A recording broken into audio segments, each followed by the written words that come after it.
All right.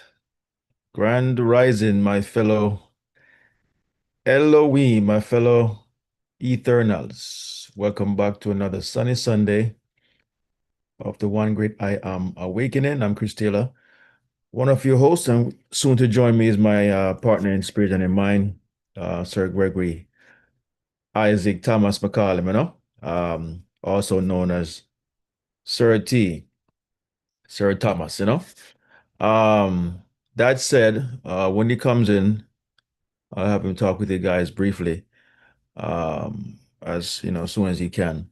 He's actually in Jamaica at the moment. His father, who brought him into this world, has gone over to the other side um, earlier this week.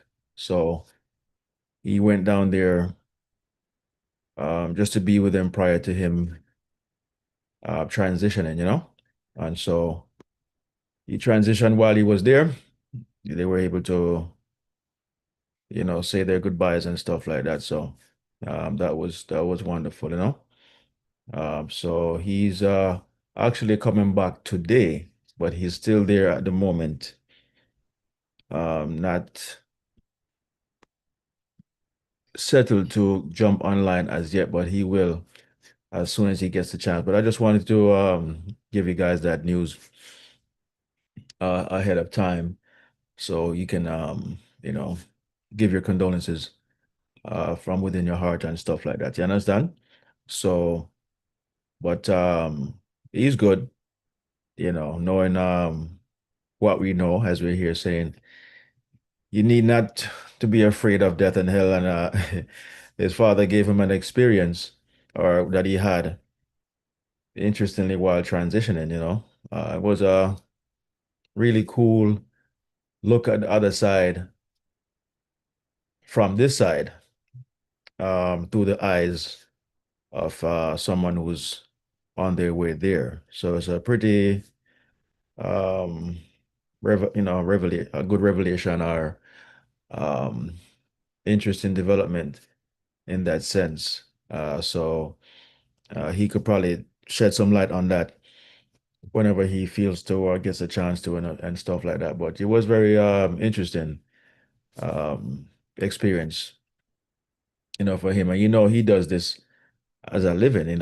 He's always pronouncing or watch people transitioning from this side of consciousness to the other side, going back home. And so he sees it all the time, but it was really different with his father, being that it is so close to him. So the attention to the details were different, and the communication was pretty interesting. So just wanted to give you guys that news, but no need to be sad um, or disappointed. His his father was ready, and kind of remind me of my grandfather when he was ready. Um, so some of us, if we get to a certain age, it will come a time when you just don't worry about stuff like that. You'll be ready to take that leap. I remember listening to, who was it? Bob Proctor. Yeah. Who was saying that he cannot wait to see what awaits him on the other side. And when he was talking other side, I don't think he meant being in a place called heaven, singing hallelujah and all this foolishness. Nothing like that. Was more looking forward to his next level, his next ascension in consciousness, where he will be in another world or another dimension, having an earthly experience. And he was just curious as to what he will be doing, knowing what he knows now. But when you get there, you don't even remember when you come back. You don't even remember, but you start to um, realign at some point and continue the journey where you left off before, you know? You just don't remember where you were before you come here or what level you of ascension you were, but you somehow pick up. Because I remember when I came here, it was evident that something was strange. And I was always had that question, who am I? Where am I? Why am I here? And you know, it feel like everybody else was just lost except for me. You know, I just had that curiosity that something is different. And lo and behold, I eventually stumbled upon it, realign and everything. So, but that said, here goes Sir T, the one of the hour. Sir T, I just gave them the news about Mars books. Um, so from your mouth to the rest of our fellow Eternals, what do you have to say about Yes, that? sir, Chris. Yeah, man, greetings and pleasant rising to everybody, despite all circumstances. I'm not sure how is my volume coming through, sir, Chris. You sound good. Okay, good, because I'm driving. But yeah, in spite of all things, we know that the end and the beginning is one and the same. I was summoned by my father. Well, my mother first called on Saturday saying that we need to come because our father is dying. At that time when she called, he was already off into the sleeping state, that deep sleeping state. Mhm. But he woke up out of it after 15 hours in that deep sleep state where he was unresponsive. He woke up from it and was able to accurately and in full consciousness regale to everybody what he had seen and where he had been for those 15 hours. That he visited I call it the green pastures, because that's all and he spoke about it all the way up until he finally transitioned. That he went to this green, beautiful place. It's just like here. He said it's just like here, but it's just green, fruitful, beautiful. He wasn't seeing any human beings, nobody. It was just him. And he just kept, now keep in mind, the man was bedridden for the last 6 months. He can't move, feet stop working. But in that experience, he was just walking through, this garden, green pastures, nice. And it was just him. And he said, for some reason, he said he was not afraid, he was not scared, he did not feel any kind of discomfort or discontent. But for some reason, he decided to come back. But when he came back in his conscious mind, I realized that he came back so that he could and see him. Say that again, sir. And the You kind man of was break up. Say that again. no, I said I think he because he called us to Yeah, true. Yeah, drive, kind of in and out. But I think he's saying that his father came back because he was waiting on Sir T and his older brother to see him before he transitioned. back. That's And what the man that's what just you're saying, Sir T? Yeah, yeah, man. yeah, I'm hearing you. I don't know if you're hearing me clearly. All right, you sound better now. No, you were saying that he came back for some reason. He came back. Start from there. I kind of break up. Right. He came back because he wanted to tell us so we wouldn't worry about when he goes away this time, because at least we will know where he's going to, because he came back and told us. Mm-hmm. I have a clear picture in my head that I'm picturing him just there that he described. And even in his final moments, I'm talking the last 2 hours of his life, I could hear him. By then he's into total unconsciousness. Mm-hmm. But I could hear him talking in his sleep. I could hear him talking in his sleep, which is something he always did. He always spoke in his sleep. Mm-hmm. And I could hear him saying, like he was telling somebody, see the big ripe grapefruits. I said, see big ripe, pretty grapefruit, and pick them. He's telling somebody. So now, this first time when he went there, he was alone. There was nobody with him. He didn't see anybody. But this time when he went back, he's seeing people because I'm hearing him talking to somebody, telling the person to pick some grapefruit. Mm. So he's seeing people there now. But, in this world of consciousness that we, understand, I realize why the first time you have to face it alone first because you're going to go meet yourself and you can't take it. Nobody can be there with you. So his first visit there, he didn't see anybody. All he went there and saw was a deeper expression of himself.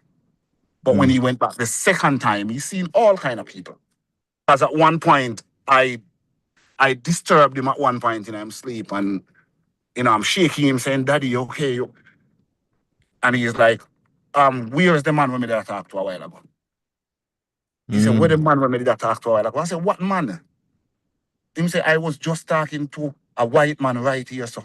But it look like when me shake him, me shake him out all the time unconsciousness, so he lose the conversation with my abs. So he's asking me, where the man look out the road if you see him going up the road.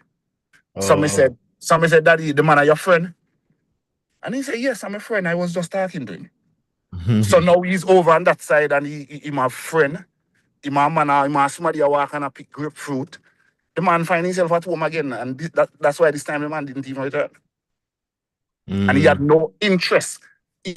I'm going to share some videos with our group, because my niece,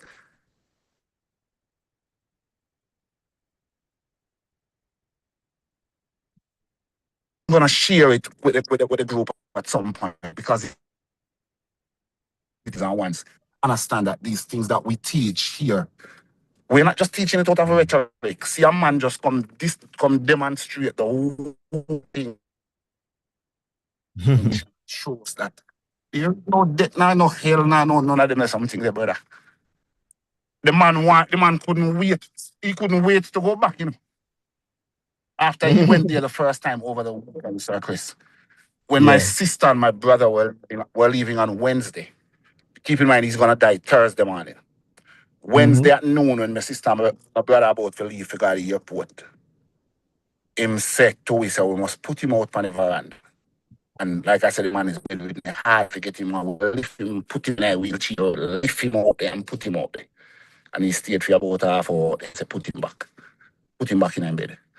Yes, when we put back the man in bed, you know what the man say? The man say, all right, everybody buckle on a seatbelt now. The train is about to leave. But we all started laughing because we thought, because my daddy is a character, he's a man, he's a storyteller. I love do them thing there. So when him say the train is about to leave, we start laugh because we thought he's talking about the plane that my brother and sister are up on. Yeah. But the man was talking about his own train that he's leaving on. Yeah. Because as soon as we put him in the bed, brother, the man dive off into a deep sleep. This is like Wednesday at noon. And he never woke up back out of it. He stayed in that deep sleep all the way until I pronounced him dead at 8:33 Thursday morning. Mm-hmm. Yeah. My niece, even here, my niece, even trying to, I try to talk, like he push off, like not disturb me. Like he just didn't want to remain. Once he got used to that state of consciousness, he Yeah. didn't want to return to this one. He did Mm-hmm. not return to this one. That's why I know. That's why I know that there is no fear attached to this thing. There is no ending death that you die and you just cease to be conscious and cease. No, you just cease to be conscious on this side of the screen, this side of the curtain. Once Mm-hmm. you go behind the curtain, and I was privy, I feel, privileged to sit down and watch the movie there when I watch, brother, where the man is in and out of consciousness. He's consciously talking to somebody here on this side, and at the same time, simultaneously, he's subconsciously talking to somebody else on the other side. Mm-hmm. It was an amazing experience. So right now I am sorrowful because my father is, I don't think anybody could understand the closeness when me and my old man has always had, because as people say, the man replicate himself in the earth. He makes sure he put back himself in the earth in the form of me. Mm-hmm. But to watch that, I'm not sorrowful that he's dead. Because he's not dead in the sense of how we have come to be. No, I'm just sorrowful that I'm not able to come sit down and talk with him and hear him long time joke them and all them things them go. But life is eternal, man. And I'm thankful. And thanks to the support from everybody here, so no big up on myself. Yeah, Sir Chris. man. You're welcome, Sir T, and thank you for giving us the details of the experience that most of us, um, most people, I would say, never even get to have with their loved ones who transition. A lot of times it's sudden. So it's a rare case where you get to say your goodbyes. You understand? And at the same time, you're looking through their eyes, like literally looking through their eyes on the other side while you're on this side. So, as we say, fear not death and fear not this place them call hell. Uh, the only hell that exists is your earthly dimension, that you have gnashing of teeth, wheeling and gnashing of teeth, meaning that there's a lot of discomfort and anguish, problems, you know, uh, up and down circumstances that gets in our way. That is the hell that the Bible spoke about. Um, it's not literal. It was just symbolic. That's how you feel. It's a feeling. You feel hurt, you feel sorrowful, you feel, mad. And they just described it in a sense where we can relate to burning, anguish, gnashing of teeth. Yeah, that is you, biting on your teeth and, when you're mad and angry and all this type of stuff. So it's nothing to fear but fear itself. All right. We already we came from heaven to hell for crying out. Lord, you understand? It's not a place you're gonna go to after you leave here. You are already here. You're supposed to call down heaven right here on hell. You understand? That is our job. That is our duty to bring heaven here, the place from which we came. To we know how beautiful that place is, you know, in intuitively, spiritually, and all we're doing is duplicating literally what heaven is right here on earth. But you're gonna be going through a lot of discomfort, you know, and when you figure it out, how the consciousness works and stuff like that, the journey becomes so much easier to deal with. As in Serti just mentioned in here about his father dying and stuff like that. You have to be at a certain level of consciousness or awareness to be okay with it and understand that this is just what do you call it now? The law within consciousness. It's not something that you can negotiate with. It is what it is. It has to be so. There's no, as they taught us that we had a fall from grace and we sinned and all these foolishness that we were taught, to explain away why there is so-called sin in the world or death or, all this type of stuff. This is a law within consciousness. Perish the thought that this is something we brought up on ourselves because we disobeyed. That's just a story to illustrate consciousness. You understand? Going from one state of consciousness to another. When you leave the purity of consciousness and become a limited version of it, it becomes an experience. It becomes externalized outside of itself, of its purity. And your journey here is actually a circle going back to the beginning. You understand? It's a circle going back to the beginning, going back to where you came from. That is the so-called death. Once you pass on, you're back to where you began. It's a circle. It's not linear. It's not a place where you start and end on another side. We should know by now, every time someone passes away, what is it that they're celebrating? Their homegoing, whether they're a Christian, Buddhist, Muslim, Hebrew, it don't matter. Yeah, and they're always celebrating the person's homegoing. So where could you be going home to other than the place you came from? Let's say you can only go back. Only thing you can call home is where you live, where you're actually from. When you leave this house every day, you always return to it. It's a circle. You leave home, you return home. It's the same thing when you come into this place. This is we left home to come here. This is not our home. This is just a place outside of home where we come to experience, you know, consciousness itself. And we take on many different shapes and forms, either in the form of human, animals, insects, you know, um, anything, the stones, rocks, anything you see is consciousness in a form um, for a purpose. You understand?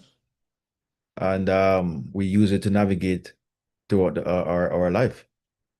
There's no mistake in anything that is here or anything that is made. All right? Everything is what it is and could not be anything else than what it is, an expression of consciousness vibrating at the level of ignorance or a lower level of its higher self, but it is still connected to the higher self. It's not separated. It's just a perception that it is, but it's not. If you could see the connection, if there was like a line or some kind of wire of some kind, you would see that everything is still connected to the source. Okay? But we cannot perceive that from our earthly view. It's only seen in your eyes, in your mind's eye, in consciousness, your imagination. That's the only place you can actually make the connection to see how everything is connected or everyone is connected. You understand? So, so that said, thank you for your well wishes, guys, to Sir T. As you saw, he was on the road driving. So, I guess whenever he's able to come back in, he will rejoin us because he's on the road, so the reception is spotty.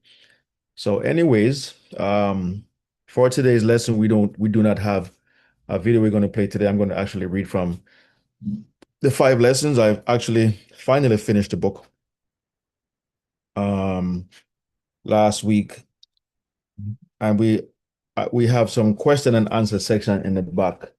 Very enlightening question and answer section. So I'm going to read some of these questions and answers once I get done with the reading, of today's lessons. But today's lesson is titled, "You Must Never Boil the Kid in the Mother's Milk." And this scripture can be found in Exodus and I believe Deuteronomy. So there were several texts, several sections in those books that it was found. The actual verse says, "Thou shalt not seethe, seethe, a kid in its mother's milk." Seethe. Never seen that word before, but let's look at the etymology of the word. Um, where it came from, and you get an understanding as to what it is alluding to. Okay, so it says it right here. Um, it says it's a verb that means to be filled with intense, often unexpressed anger, or to be in a constant state of turmoil and agitation. Okay, intense anger. She was still seething after the unfair dismissal. So seeth is actually a word. You guys have to remember that the Bible is not the version of the Bible we have is not in the original version. We're reading an English version of the Bible. So these words I'm reading here is not Hebrew or not like that. It's actually English, but um, it's just a translation from Hebrew and Amharic and stuff like that as to what the word that they use meant. All right. Um, so that is one example that they had given. So it says to be filled with intense or unexpressed anger. But there was another um um meaning they gave where he was talking about boil. So when they use the word it says to feel boiling, like boiling suppressed rage. It is often paired with the preposition with. Okay. He seethed with anger. He was boiling with anger. So when they used it in the Bible and they said, and we're going to get to it when I read this, you must never boil the kid in his mother's milk. So, mother's milk, we're going to get to what that is. But what I'm saying here, guys, as you know, everything that's written in the Bible is not from a literal context. It is all psychological, mystical, symbolic, parabolical, metaphorical. Uh, None of it is a literal sense. It was never meant to be history. These are just figure of speech. They're just figures of speech that the ancients used to display or to express consciousness, to express their thoughts. All right. So the Bible is true in the sense that it is a psychological book. There's a lot of truth to it. It's mythology. You understand? Written with glorifications of angels and all kind of foolishness.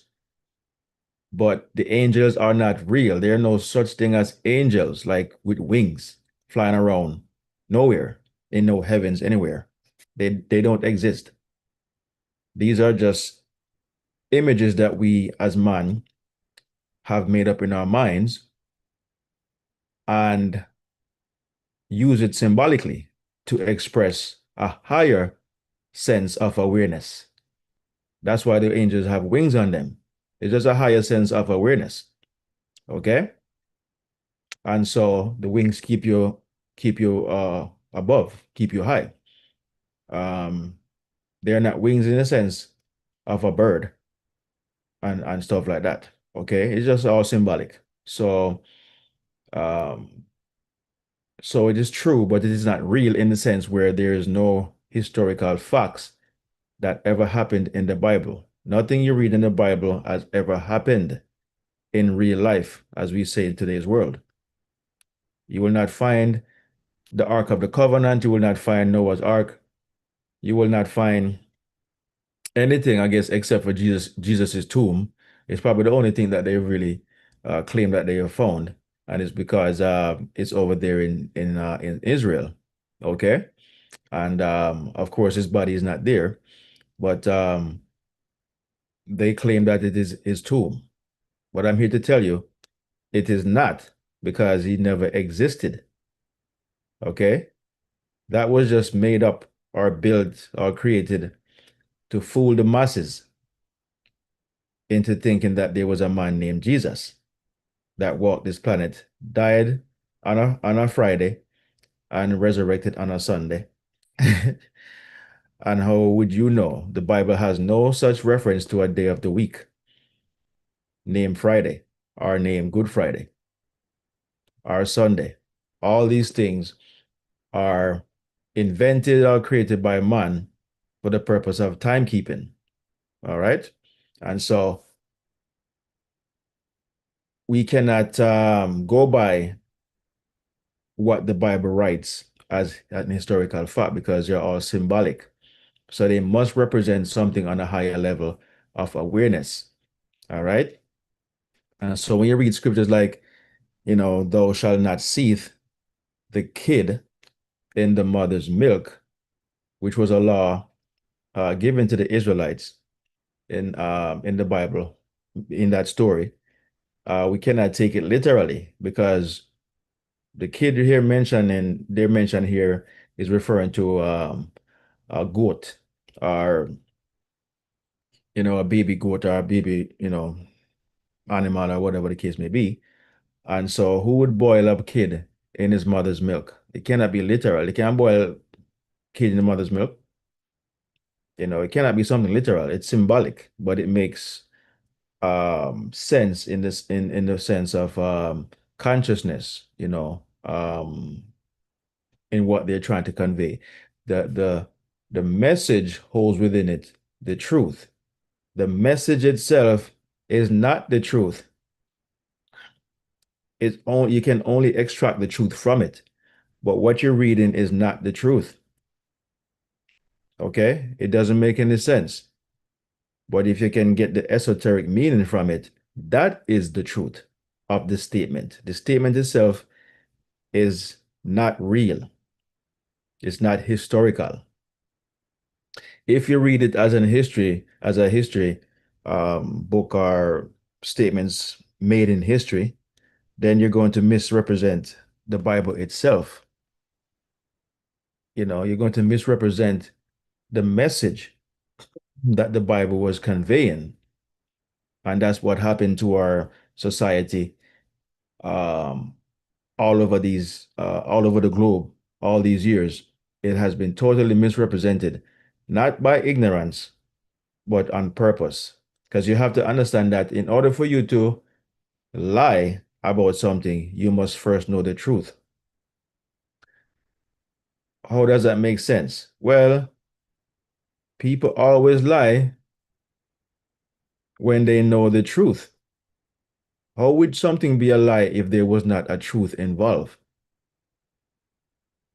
I'm telling you something opposite from what is true so that you don't find out the truth.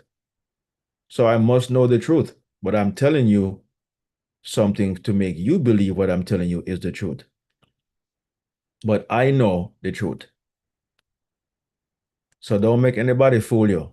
What we've been given about the Bible by the theologians are the ones who organized it to be taught a certain way. There are individuals within that mix who knows the truth, the ultimate truth. They know it, but they tell you opposite of that because the mind it is like water. Whatever you put it into, it fits. So what you tell the mind accepts and makes what you tell it make sense. You understand? It's like you put the water in a cup and you tell the water you are a cup.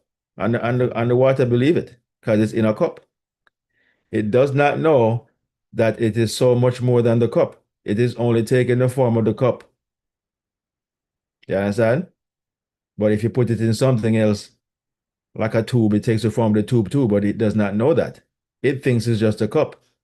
So you tell it, you're just a cup. You don't tell the water that it is so diverse. It is beyond everything else. Everything else has to conform to it. You understand? Everything is shaped around it, in it. You understand? It is what makes everything else um, useful. Until the cup has something like water to put in it, it has no use. You understand? So, but that's what they tell us. We're just humans. We're just man. We're just male. We're just female. We're just a woman. We're just human beings. They tell us all these things.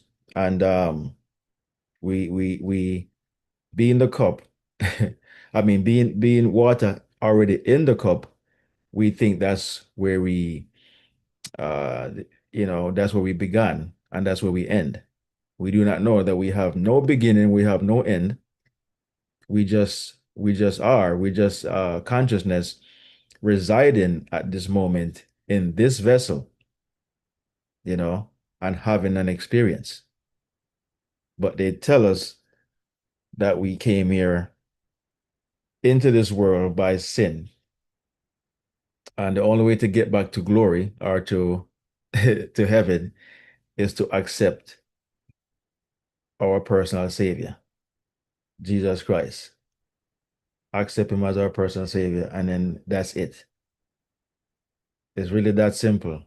So they say. You understand? So there must be a truth that they know in order for us to be told a lie. Can't tell a lie unless there's a truth, or vice versa. All right? So that's how you know what we've been practicing all these years has been misconstrued on purpose, not by ignorance. The many messengers who are still doing it are doing it in ignorance by the way they were taught or what they were told. So they're perpetrating the lie, the ignorance, unknowingly. But where it is coming from, the very top, they know the truth, the absolute truth. They know it. But these individuals who started it are like parasites, lives off of the many energy. You understand? They know the truth that nobody dies, nobody goes anywhere named hell. They know it. But just to have control over your mind, that's what they feed you. So you can be afraid. But fear not, except for fear itself. Yes, sir, T. Yes, sir, Chris. Yeah, man. The way I see it is somebody knows the truth. And when I say somebody, I mean somebody in the hierarchy of this religious push that is, that has been takes. Somebody knows the detailed truth, just like you and I and other open-minded, open-eyes people know. They know the truth, but somebody chose at some point to blaspheme, because that's what blasphemy is. When you really know the truth of this thing and decide to go against it. Mm-hmm. Somebody chose to blaspheme it because of the physical, financial gains that would come with it. And other people became copycats and just sell the truth like that. When I say selling the truth, you mean they're selling out against the truth like that. But they know, yeah, man, people know. A lot of these, when you hear about some ministers, some pastors, some men of the cloth, and you hear about some things that they do. And I'm not judging no man based on what I'm doing, because anything that a man do, another man could have done it. And I'm talking about the things that they call sins, where you hear a man do this or him do that, and you say, oh, how could he be a pastor and do this and that? He can do it. But I'll tell you what, you know why he's comfortable doing those things? Because he knows that there is no God nowhere that is going to punish him for it. If he knew that there was a God existing somewhere that was going to punish him for it, he would not do it. He very well knows that. That's why he's comfortable doing all these things. Yeah. Absolute truth. Yeah. They have to know. They have to know the truth, certainty, for them to lie. Okay, you can only lie if you know the truth. Otherwise, you're just saying something that you don't know is a lie. You're just repeating it, perpetrating it. But if the lie is original, whether you're aware of it or not, it's coming from a place where the truth is known. Somebody knew the truth before the lie was told. Before the lie was told. Yeah, the second man and the third man down the line who was telling the lie, he might not know the truth. A truth for But him. but the place where the lie was manufactured, where it's that person had done with the truth, where the lie is gonna come, because the lie can only come from out of the truth. Can only come from out of the truth. The lie and the truth is really one of us. I'm gonna say it's just a fabrication of the truth. Yeah, pretty much. So somebody knew. They know this thing. I want to Mm-hmm. tell you another thing that I come to realize through that death process I watch my father go through. Mm-hmm. A dying man cannot lie now. Mm. A dying man, once he's out of this conscious mind and is in that subconscious state of the sleeping state of death, he can't lie. He has lost the ability to lie. This is why you ever hear them say when people are dead at Jamaica, then say he's up there, he might confess while he's dying, he's up there confessing. Mm-hmm. Because while he's dying, the only thing that he can say is the truth. So if you ask him about something that he had always lied about, it would be better for him to not respond. Because if he respond, I shoot him after the talk. Yeah. He has lost the ability to tell a lie at that stage. All right, Yeah. another thing. Mm. And this is legal now. Even in the court, in any jurisdiction, you have a thing called the dying declaration, the declaration of a dying man. For example, if somebody shoot a man and in the panic going are dead, and while in the panic going are dead, him happen to say a Christopher Taylor shoot me. When that's and the man dead, him said that I'm dead a couple of seconds or a minute later. When Mm. that statement go to court, with the dying man's voice saying a Christopher Taylor shoot me, that dying man's voice is like an eyewitness. It is just as valid as an eyewitness that gonna say me turn up and sit. Because the Mm. court knows that he has lost the ability to lie. Mm. So that's why in court systems, a dying declaration is accepted as a factual testimony. Wow. You see that? So some people, brother, the only time you're going to get the truth out of them when them are dead.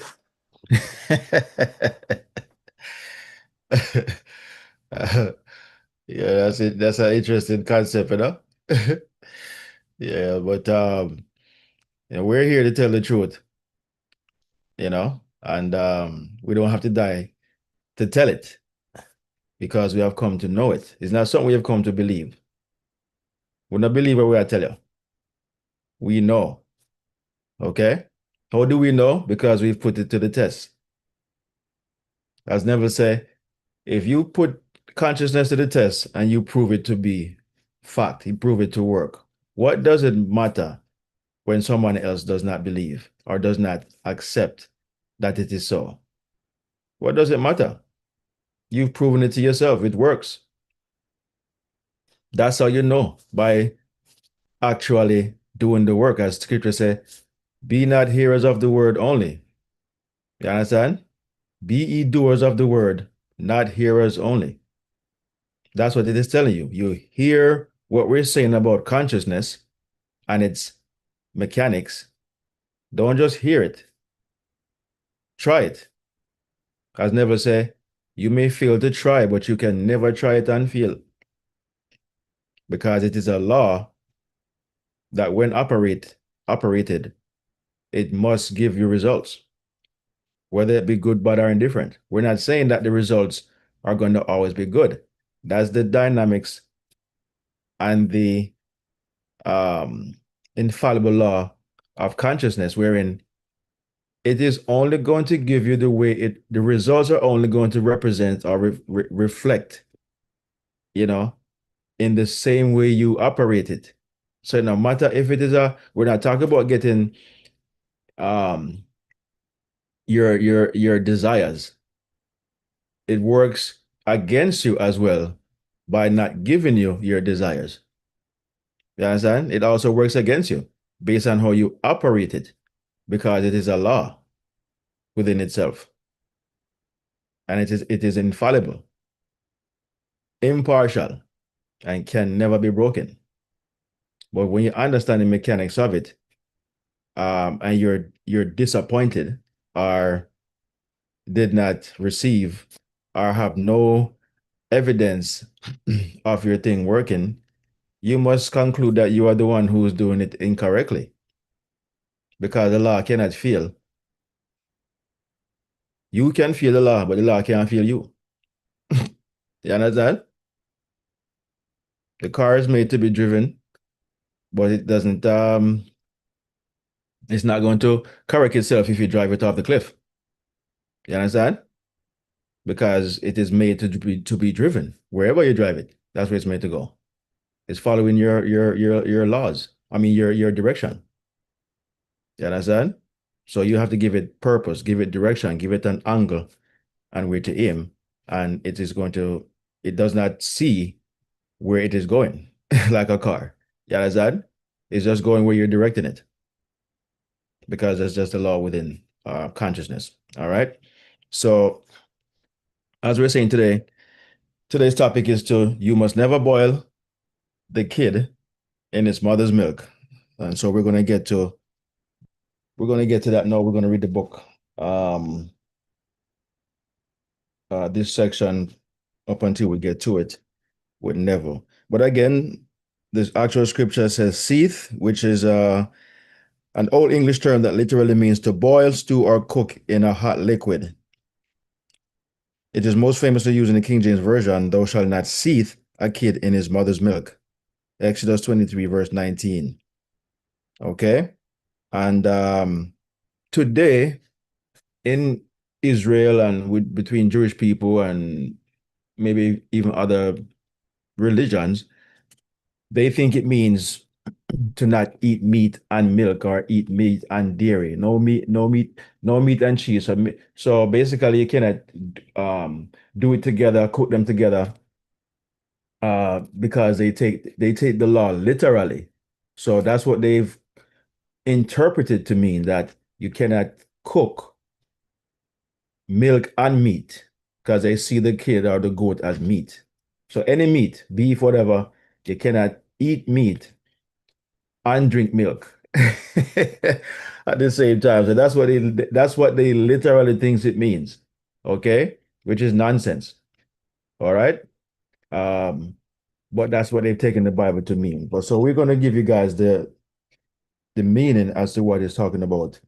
But let's start from here in the book. For those of you who may see this at some point, the book is called The Five Lessons, or just Five Lessons, the original masterclass, the most powerful lessons of the mind by Neville Goddard. All right. Now we're going to read some questions and answers at the end as well from the book itself. And you guys are going to love that part. All right. So Neville says, this world which we think so solidly real is a shadow out of which and beyond which we may at any time pass. It is an abstraction from a more fundamental and dimensionally larger world, our more fundamental world abstracted from a still more fundamental and dimensionally larger world, and so on. It is into infinity. For the absolute is unattainable by any means or analysis, no matter how many dimensions we add to the world. So what Neville is saying here is that this world that we see to be so solidly real is just a shadow or a projection from a more fundamental and larger dimensional world. This is just a microcosm of the macrocosm. You understand? It's an abstraction, okay? It's not real. Where we are right now appears to be the real world, but the real world is a larger, more fundamentally um more fundamental world. It's much larger, meaning it's infinite. That's why they use the word large. It has no beginning, no end, very vast, and we abstract from it. That's why I say it's an abstraction. We take from it um, something that comes and goes. You know, we bring things from that larger world into this world, and it's here for a time, and then it passes on and we build or create a better version of it, and so on and so forth. Okay. The same as why we come here in this flesh and we pass on. You understand? But the we I'm talking about here is just the vessel, the body. All right. But the larger self, the greater dimensional self, the spirit is forever and has no beginning, no end. All right.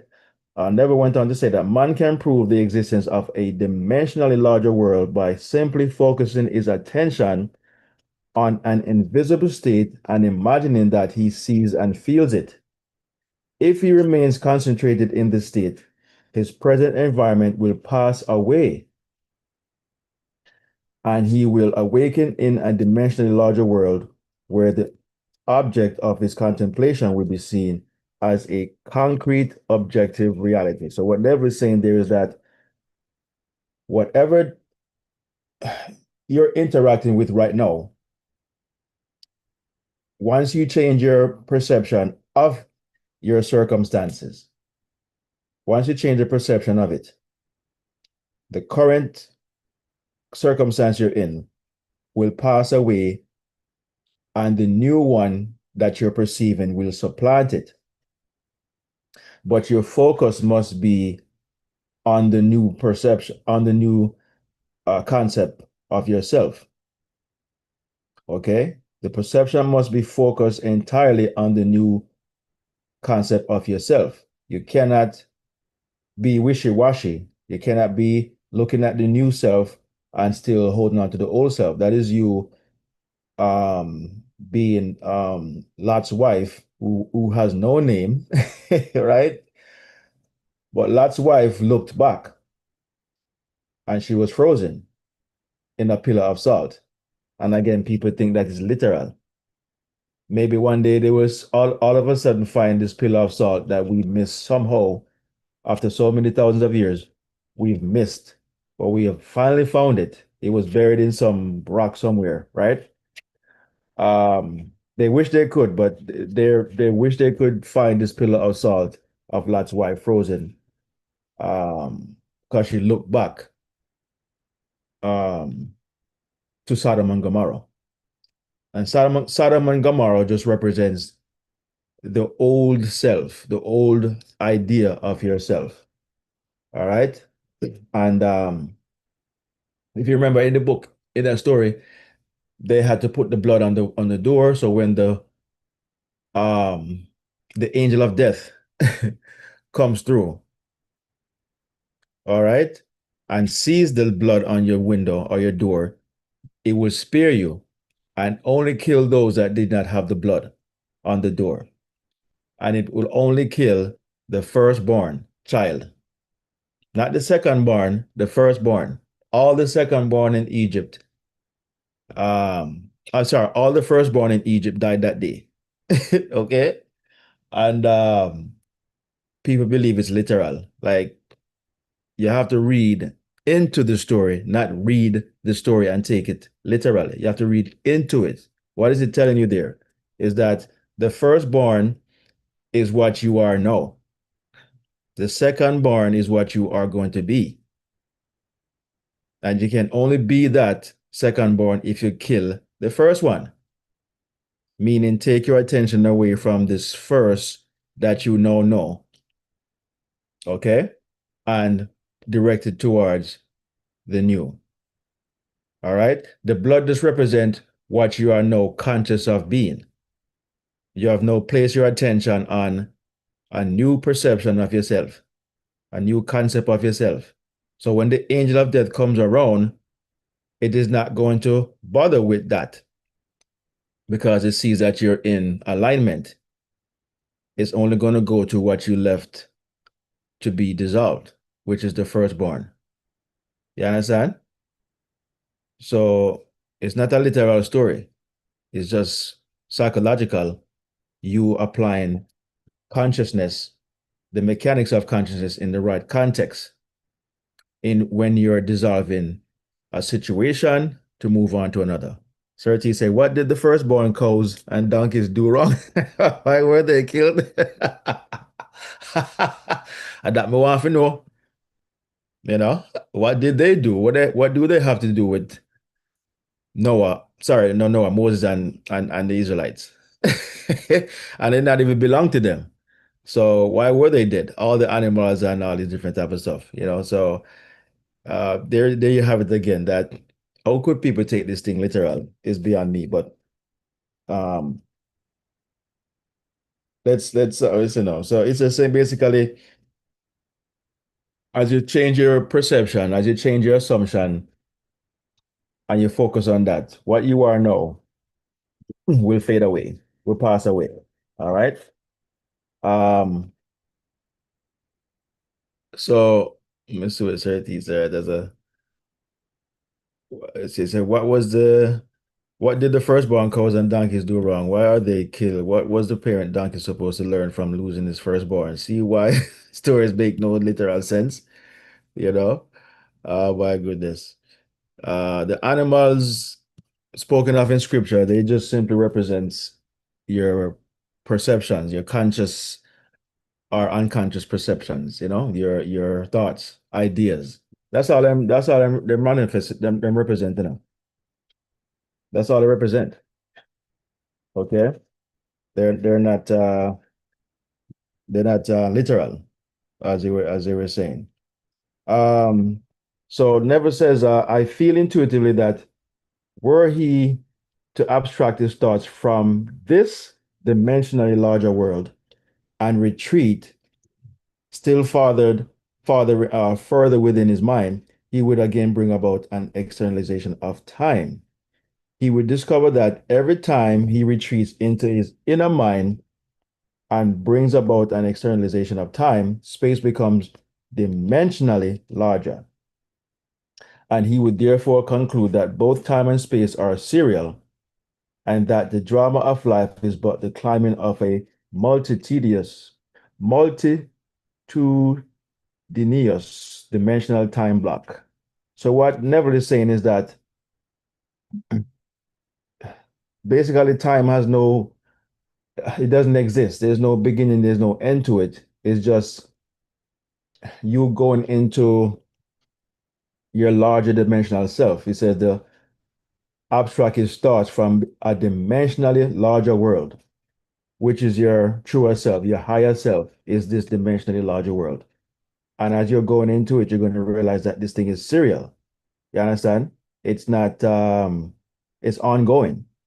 Okay.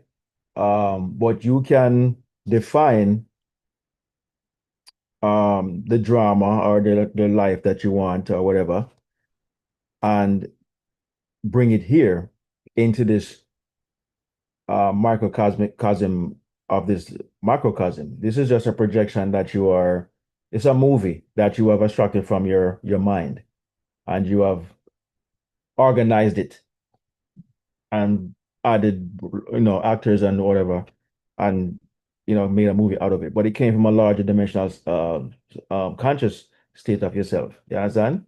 But you just minimize it to this point of attention, called a movie.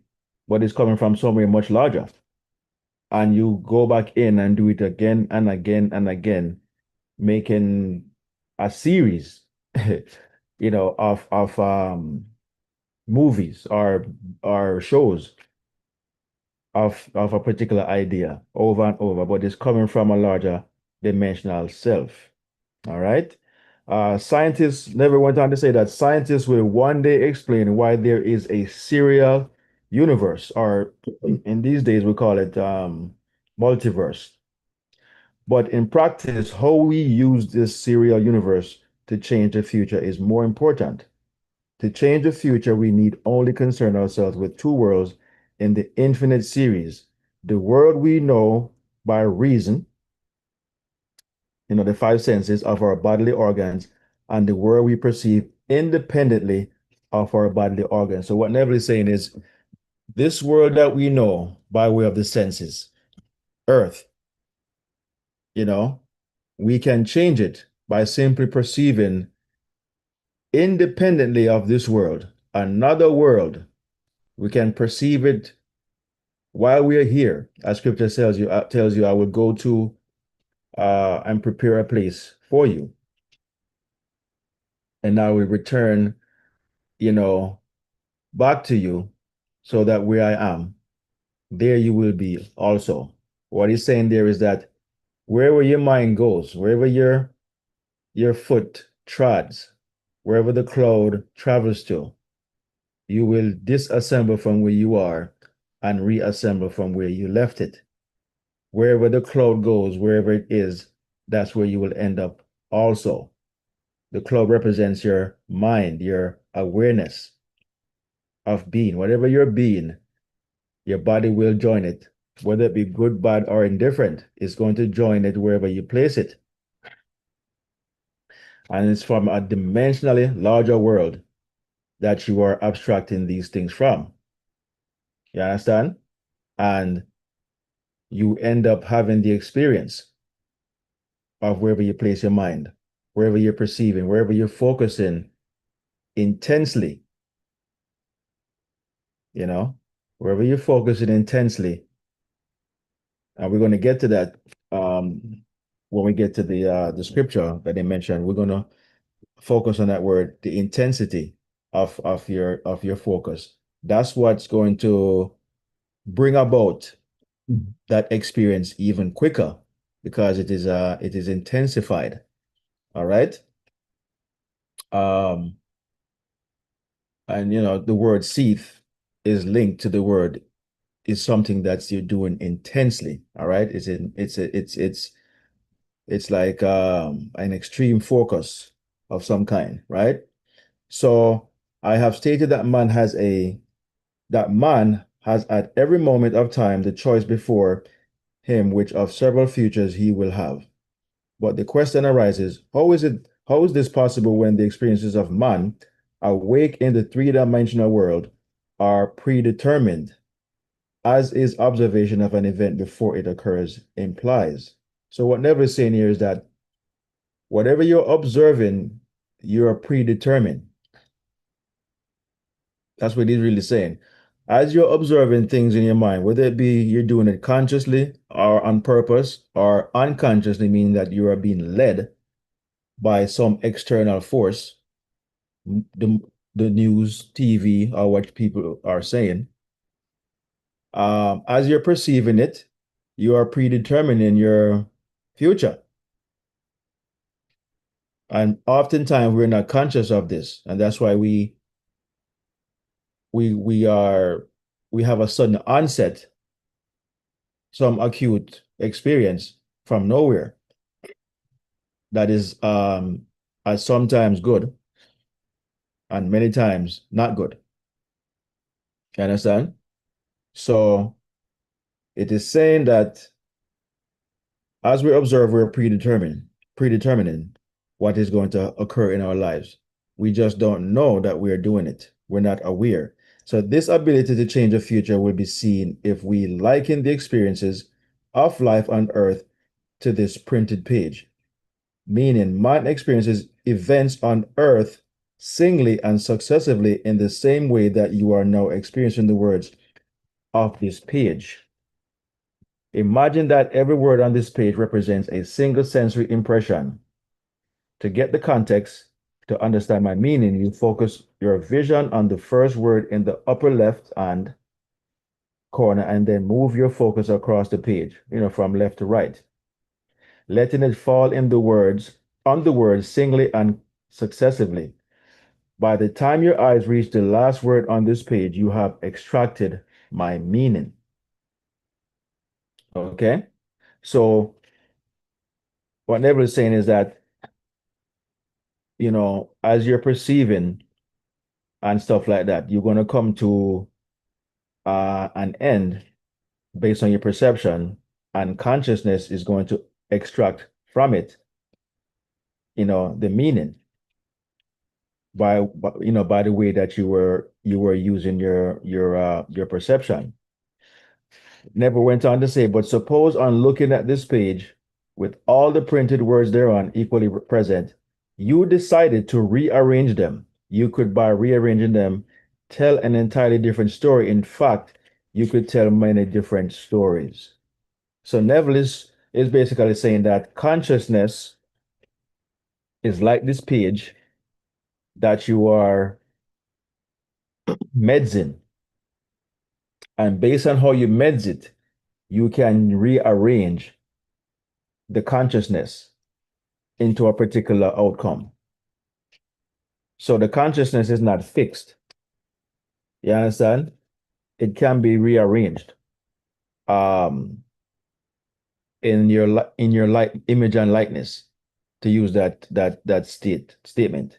It can be rearranged in your image and likeness, meaning that the way you imagined it to be, you understand, and how you want it to operate. Okay? You imagine it, and then why do you want it to be? It has a particular purpose or use. All right. And it is going to come with the exact way that you prepared it or the outcome that you were looking forward to, at least whatever you were conscious of it doing at the time. And then you will upgrade it as you become more conscious of a better version of that thing. This is where you can get to see the thing as it is already and enhance it, rearrange it to your new awareness of any particular experience that you're looking for or looking forward to from the thing that you desired. All right. It says a dream is nothing more than an uncontrolled fourth dimensional thinking or the rearrangement of both past and future sensory impressions. Man seldom dreams of events in the order in which he experiences them when awake. All right. He usually dreams of two or more events which are separated in time, fused into a single sensory impression, or else he is completely or else he so completely rearranges his single waking sensory impressions that he does not recognize them when he encounters them in his waking state. For example, I dreamt that I delivered a package to a restaurant in my apartment building. The hostess said to me, "You can't leave that there." Whereupon the elevator operator gave me a few letters, and as I thanked him for them, he turned and thanked me. No, he said, as I thanked him for them, he turned and thanked me. At this point, the night elevator operator appeared and waved a greeting to me. The following day, as I left my apartment, I picked up a few letters which had been placed at my door. On my way down I gave the elevator operator a tip and thanked him for taking care of my mail, whereupon he thanked me for the tip, for the tip, right? So I guess Never was alluding to that they were missing parts of the dream, but the next day, as he was reenacting the dream, the other parts aligned. He said, the mail. I picked up the letters from which had been placed at my door. On my way down, I gave the day elevator operator a tip. And this is why when he told him thank you, he also said to Neville, thank you. But Neville in the dream does not see that part where he gave him the tip. So as he's having the experience, he picked up the mail, gave him a tip, thanked him for taking care of the mail, and then he gave him a tip. And then the guy said, thank you for the tip. Then he said, on my return home that day, I overheard a doorman said to a delivery man, "You cannot leave that there." Same thing Never saw in the dream. Um, as I was about to take the elevator up to my apartment, I was attracted by a familiar face in the restaurant. And as I looked in the hostess's face, I looked in the hostess greeted me with a smile. That night, I escorted my dinner guests to the elevator, and as I said goodbye to them, the night operator waved good night to me. Um, he said, by simply rearranging a few of the single sensory impressions I was destined to encounter, and by fusing two or more of them into a single sensory impressions, I constructed a dream which differ quite a bit from my waking experience. So what Neville is saying is that the dream he had in his when he was sleeping, is waking state. When he was dreaming, um, when he was when he woke up, when he was up awake, he he basically rearranged the dream. The dream was in a different order in which he had the experience, like he was backwards, you know. Because if I think he first heard the lady tell him you cannot leave that there. Um, But in the waking in his awakened state, he it was the other way around. Um, so what Never is saying there that you have the power to whatever you're going through now will be considered the dream that you don't have the control over, so to speak, right? You're dreaming. You have no control over your dream. All right.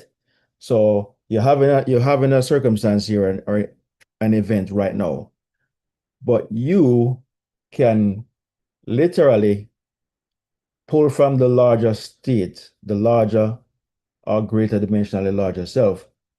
You can pull from that state and rearrange what you're going through right now. You understand? You can make it, you can predetermine it, you know.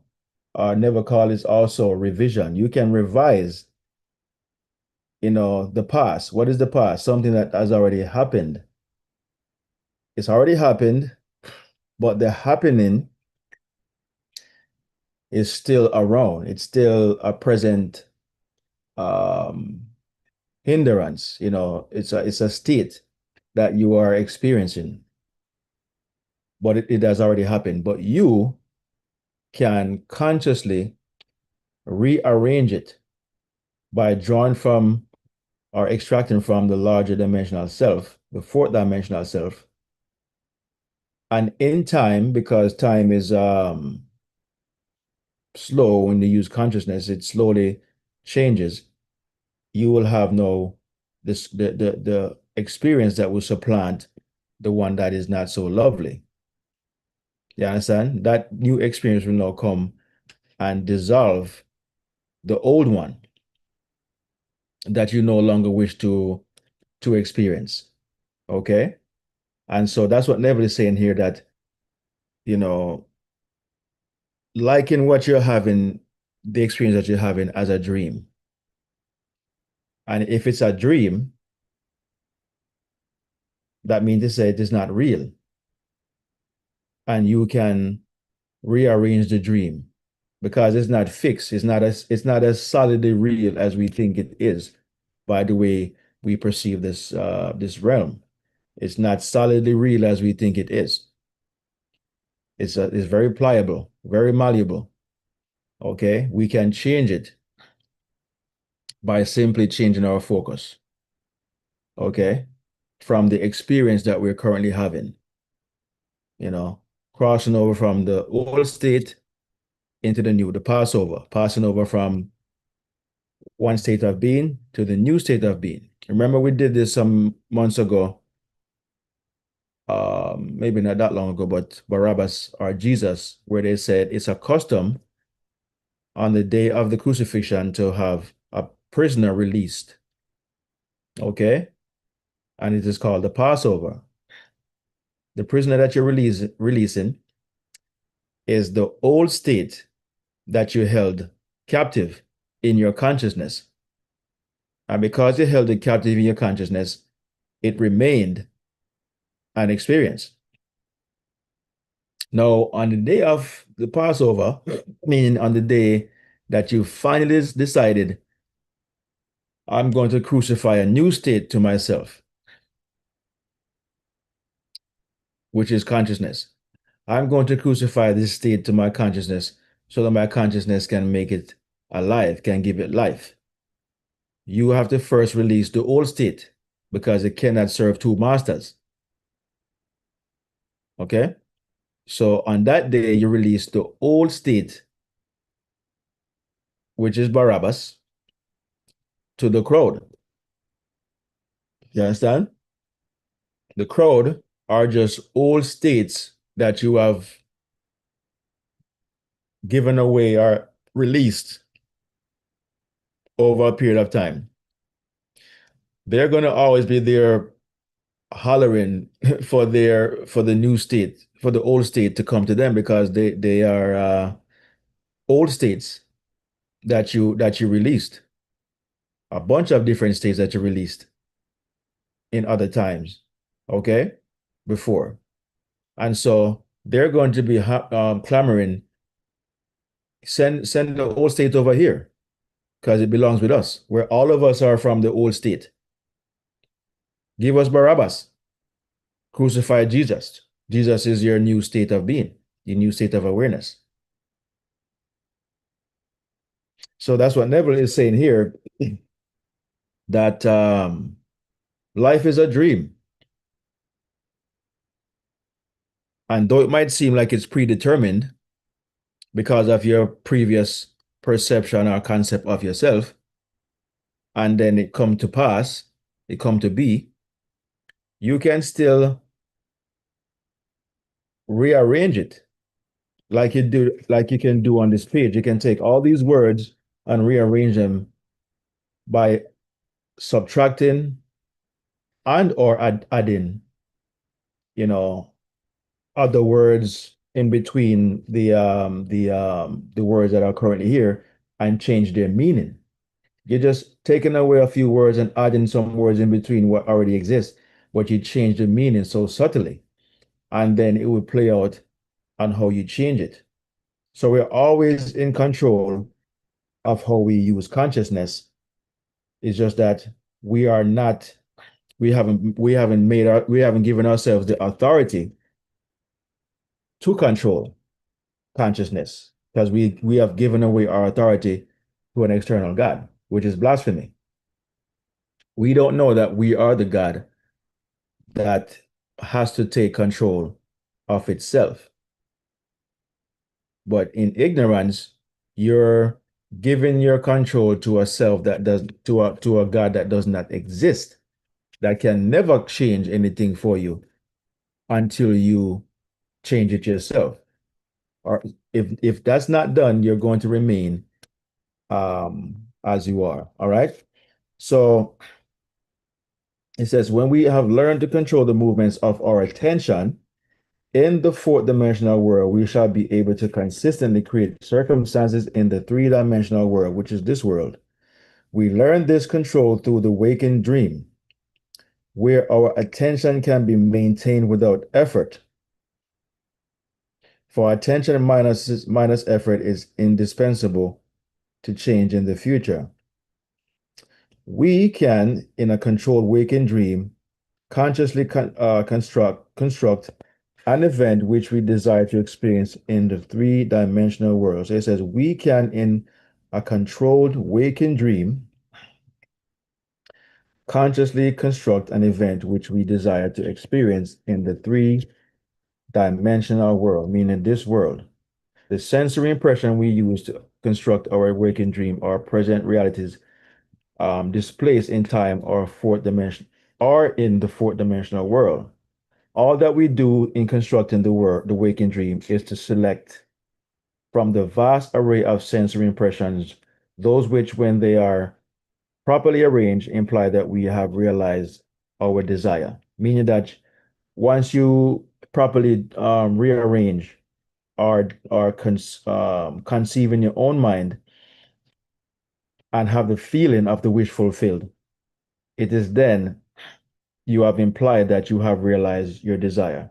Though it is not externally realized, but internally, um, psychologically, you have had the experience, and with time, it will play out on this in this three-dimensional world. It says, with the dream clearly defined, we relax in a chair and induce a state of consciousness akin to sleep, a state which, although bordering on sleep, leaves us in conscious control of the movements of our attention. Then we experience in imagination what we would experience in reality were this waking dream an objective fact. So what he's saying is, you are having a meditation, you are having a imaginary um, session, but you are bordering on sleep. You're not sleeping, but you are so relaxed. It's akin to sleep. And it is then that your mind is more receptive, meaning it's more accepting of what you're imagining or what you're contemplating because you're doing it without effort. Because when you go to sleep and you dream, you realize that you're not using effort to dream anything. It's just happening, right? So it is similar to that. Never saying here that you go into a dream state, um, dream-like state or sleep-like state, and then you start to have the conception of your desire. And in doing so, um, it says then we experience in imagination what we would experience in reality. So you're going to the very end in your imagination, okay? And in this state of consciousness until you feel it as if it's an objective fact. It says applying this technique to change the future is important always to remember that the only thing which occupies the mind during the waking dream is the waking dream, the predetermined action and sensation which implies the fulfillment of our desire. How the waking dream becomes physical fact is not our concern. Our acceptance of the waking dream as physical reality wills the means for its fulfillment. Let me again lay the foundation of prayer, which is nothing more than a controlled waking dream. So prayer never is saying is you controlling the dream, consciously. Okay. Um, and that is what he describes as prayer. All right. You giving control, but then you must not concern yourself, he says right here, with its fulfillment. Okay. It says, our acceptance of the waking dream as physical reality wills the mean. So all we have to do is accept it. Okay. It says, um, acceptance of the waking dream wills the means. So as long as you accept the fulfillment of it, the means on how it is going to happen will come. All right. It says define your objective, know definitely what you want. That's one. Define your objective, know definitely what you want. Then construct an event which you believe you will encounter following the fulfillment of your desire, something which will have the action of self predominant, an event which implies that the fulfillment and an event which implies the fulfillment of your desire. Um, what's an example Never give? So how would the fulfillment of your desire be? Could you imagine that or something is fulfilled? By you could hear somebody telling you, congratulations, or you can like what I did when my wife was buying her car that she has now. I would imagine I was driving the vehicle itself and I was looking over to her on my right in the passenger seat, and we're having a conversation. We're talking about how nicely the car drives and how beautiful it feels and looks and so on and so forth. So I was, without her permission, I was imagining us having that conversation in the vehicle. Um, and interestingly, I had recorded the vehicle on my phone. What is white, and we actually bought the same vehicle, the exact same color. Maybe a month or so later. I don't remember exactly, but it was during that time. That time distance where from the time I was doing the imaginative act to the time we received the vehicle, about a month or so. And I just remember using a scene, just that scene, and focus on that. So that would be what confirmed that we have the vehicle. So that's what Neville's saying here, that to something that's predominant, meaning that before the actual thing happens, in your mind, find something that dominates your mind an event which implies the fulfillment of your desire. All right. And so that's what that means. He then says that once you find this, once you find this scene that implies your fulfillment, he says, immobilize the physical body and induce a state of consciousness akin to sleep, then mentally feel yourself right into the proposed action until the single sensation of fulfillment dominates the mind. Imagine all the while that you are actually performing the act or action here and now, so that you experience in imagination what you would experience in the flesh were you know to realize your goal. Experience has convinced me that this is the easiest way to achieve our goal. So again, never says one, you are to define the objective. Number two, find something that implies the fulfillment. Find a specific thing that implies that you have reached your fulfillment of the desire. And then once you determine that those two things, the last thing you should do now is immobilize the physical body, preferably in a chair with an armrest, according to Neville, and lower yourself into um, a state akin to sleep. Not sleeping, but relax. You are basically in a state of hypnosis. You are shutting off the conscious mind in a way, but you still have control of it. Because when you go to sleep, the conscious mind turns off, and then the subconscious takes over. But you are bordering on sleep, and the reason why I never says this, guys, is to when you turn down the conscious mind, turn it down to use that word, it is more acceptance. Sorry, it is more accepting of your conscious proposal or this or desire. It goes the your desires now goes by the conscious mind and impregnates the subconscious because the conscious mind gets in the way because it's fearful, it's doubtful, it's concerned, it's worried, all these different things. It thinks that it's not possible.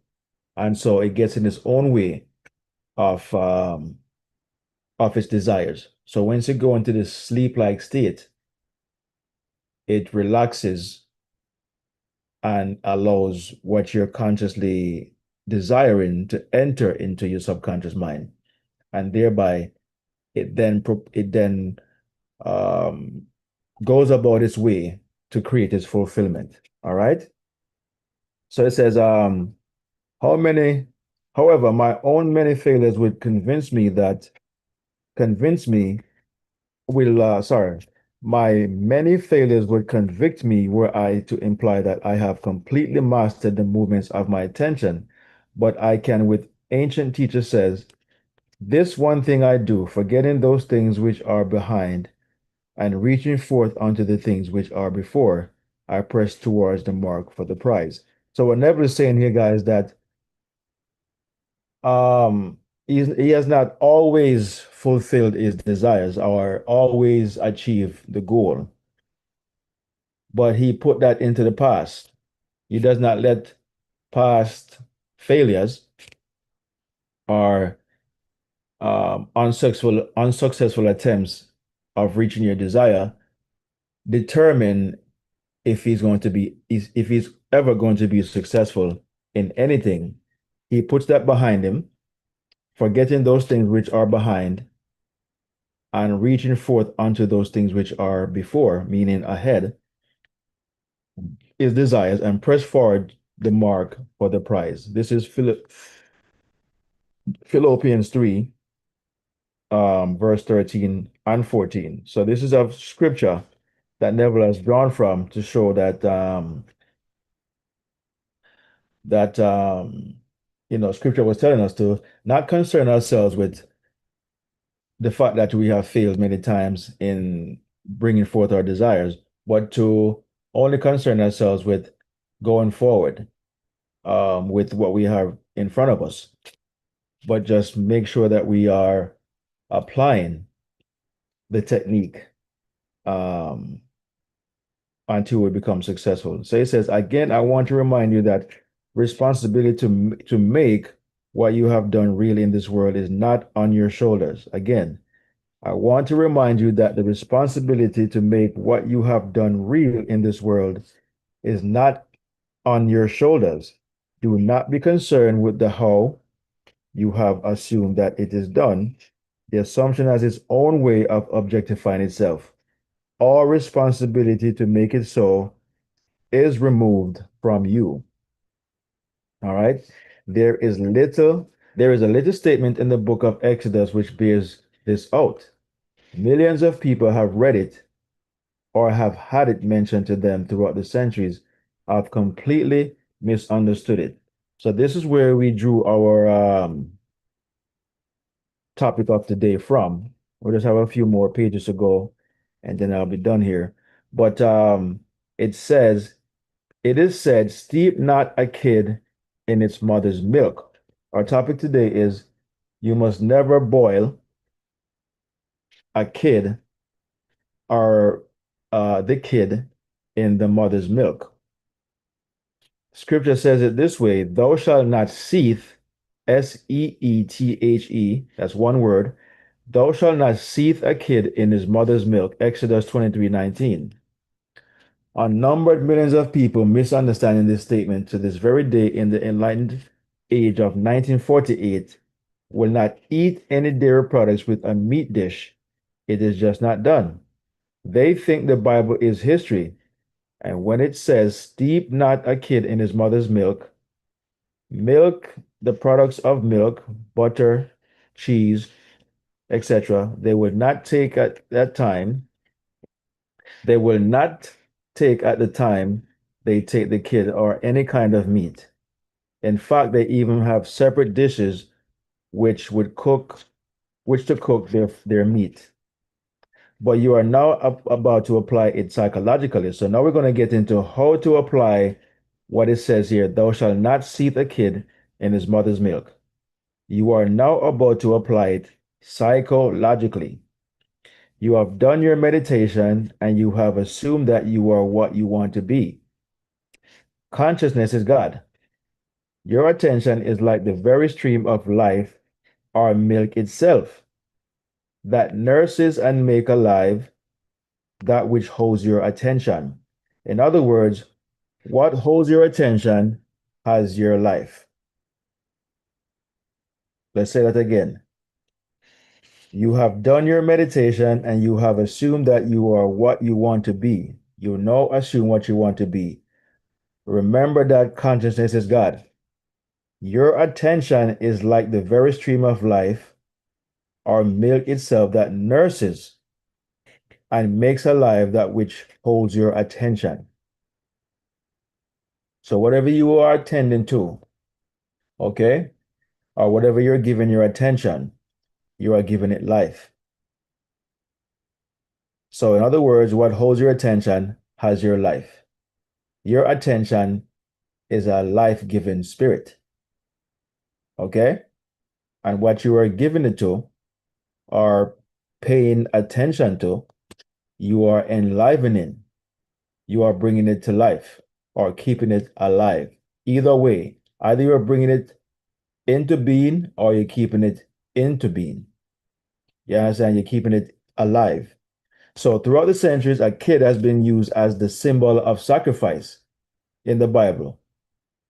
You have given birth to everything in your world because you are consciousness. But there are things that you no longer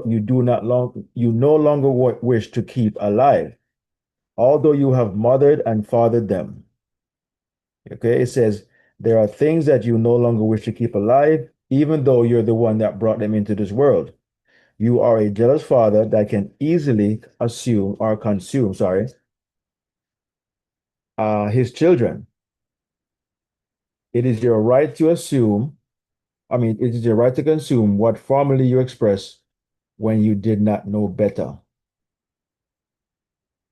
Now you are detached in consciousness from that former state.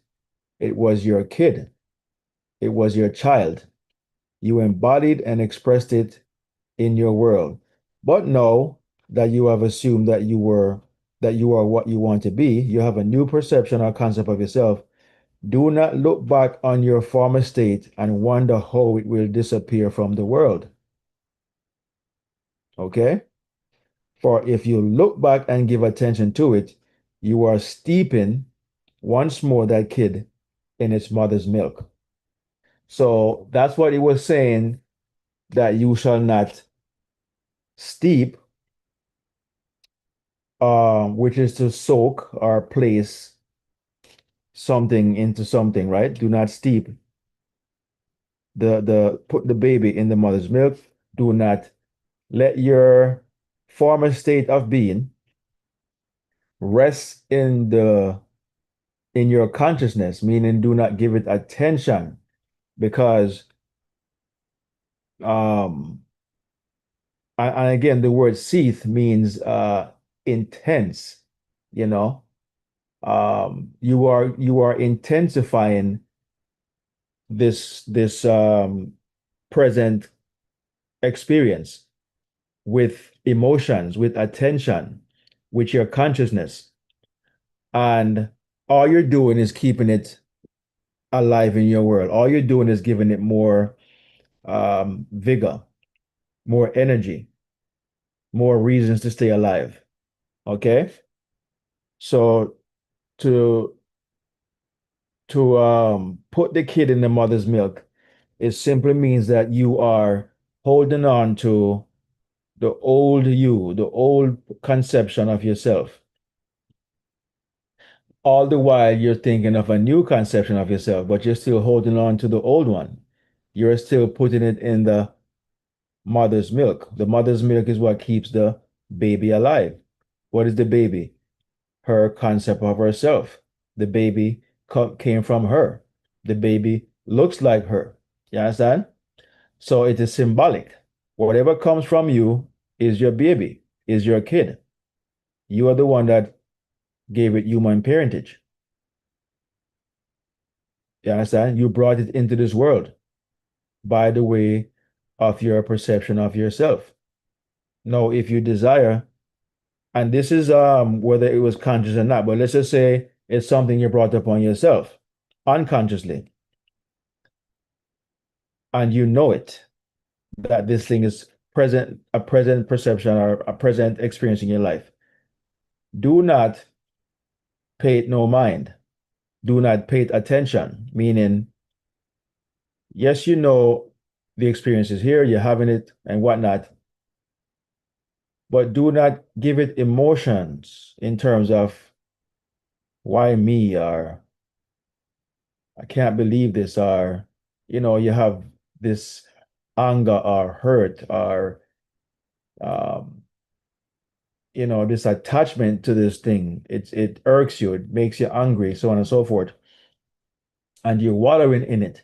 You're only going to keep it alive. You're only bringing it along with you. Wherever you go, it's going to follow you because you attach it to yourself. You have crucified it to you. You're supposed to release it like you did Barabbas to the other conceptions that you no longer wanted. Release the old one now to them. Let them keep it. Let the dead bury the dead. Let the old live with the old, and the new live with the new. That's what it's saying. You know, you cannot hold on to the old stuff while you cannot put new clothes on old garments or new wines in old bottles. You understand? Once you have a new idea, it has to be far and away from the old idea because the old idea is going to distort it. It's going to confuse which direction you want to go. So that's where the saying, thou shalt not seethe the kid in his mother's milk, or you must never boil, which is another word they use for the word seethe. You shall never boil or intensify your attention, you know, with the kid in the mother's milk. The mother's milk is your consciousness, your awareness of being, or simply put, your attention. Do not take the present conception of yourself or the present reality of yourself and place your attention on it. Don't put it in your milk. Don't put it in your consciousness. Don't make your awareness um, its focal point. You understand? Because you're only going to keep it alive. That's what the mother's milk does. When they wrote this, it's all symbolic. So when people read it, they thought that they were talking about actually cooking the goat in the mother's milk. You cannot cook the goat in the mother's milk. You understand? It's foolishness. But it was a symbolic or psychological thought pattern that they have come to realize that milk is substance that gives life to a newborn. And everything that comes into your world, whether you knew it or not, as I was having this conversation with a friend of mine the other day, everything that comes into your world, whether you know it or not, if you are having the experience, you're the one that gave it parentage. It cannot come to you no other way other than you giving the parentage. You're not going to like it or love it. It's not a good feeling or whatever. But you have to understand that at the end of the day, you're the one that gave it human parentage. If you don't understand that, you're going to be boiling it into the mother's milk, meaning you're going to intensify the experience by paying attention to it, by saying, why is it happening to me? Why this always happen? You are now proclaiming it to happen again, always, meaning that it's ongoing. Even if it dissipate and you move on to something else, eventually it's going to come back around again because you have subconsciously accepted that this thing always happened to you, you know, and so you are boiling it in your milk, your consciousness, your awareness has a hold of this thing, you know, and will bring it back again or keep it alive longer than it should because it can be dissolved like anything in a matter of time. But it all depends on how long we intensify our attention on this one particular thing. And it's not, it's simple, but it's not easy to do because your emotions are tied up into it. And that is the issue. The emotion is what keep you attached to the experience because the emotion could be sadness, anger, frustration, nervousness, you know, just something that's adverse. You understand? So those type of emotions seem to have a stronger hold on our consciousness, on our psyche. We seem to hold on to these things longer than the emotions that are joyful, happy, bliss, all these different type of things.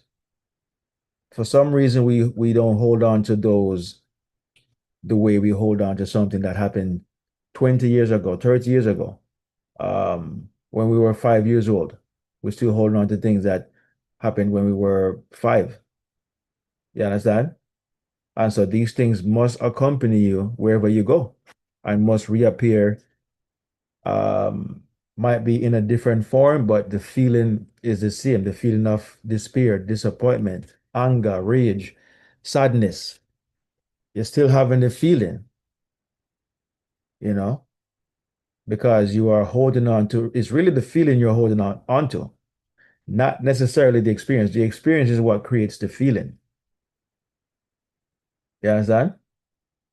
So the experience might not be as it happened when you were 5 or 10 or whatever, but the feeling you had then, you know, may very well be the same feeling you're having at 50 because um, you internalize this thing so much so it was so intense.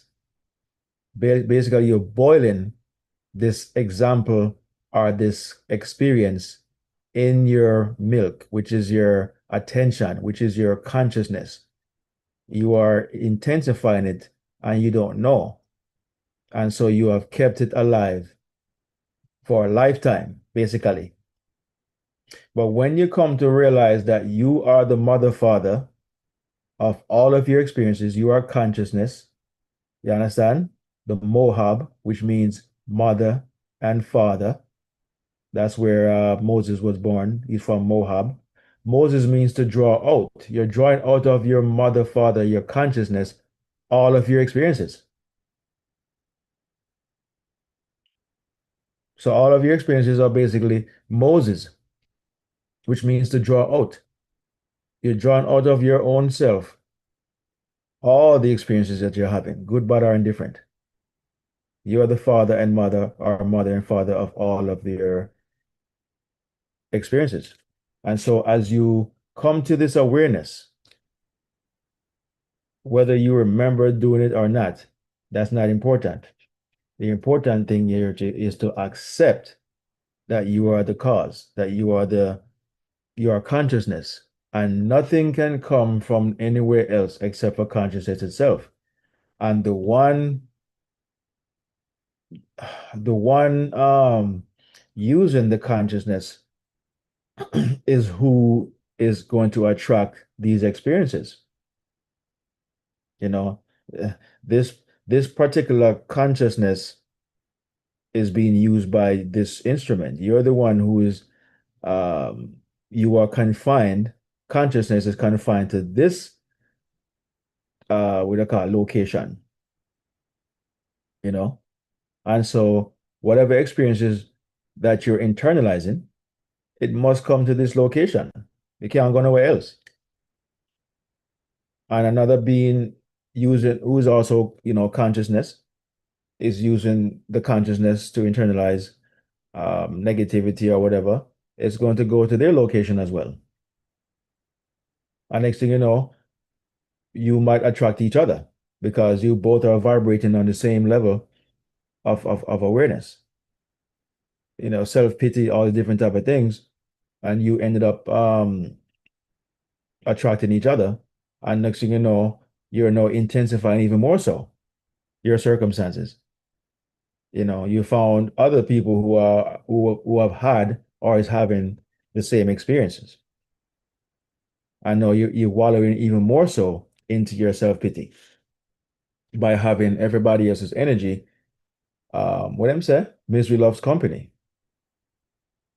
So now you have a company that unwisely makes you feel better. You feel better now that others are having the same experiences and whatnot.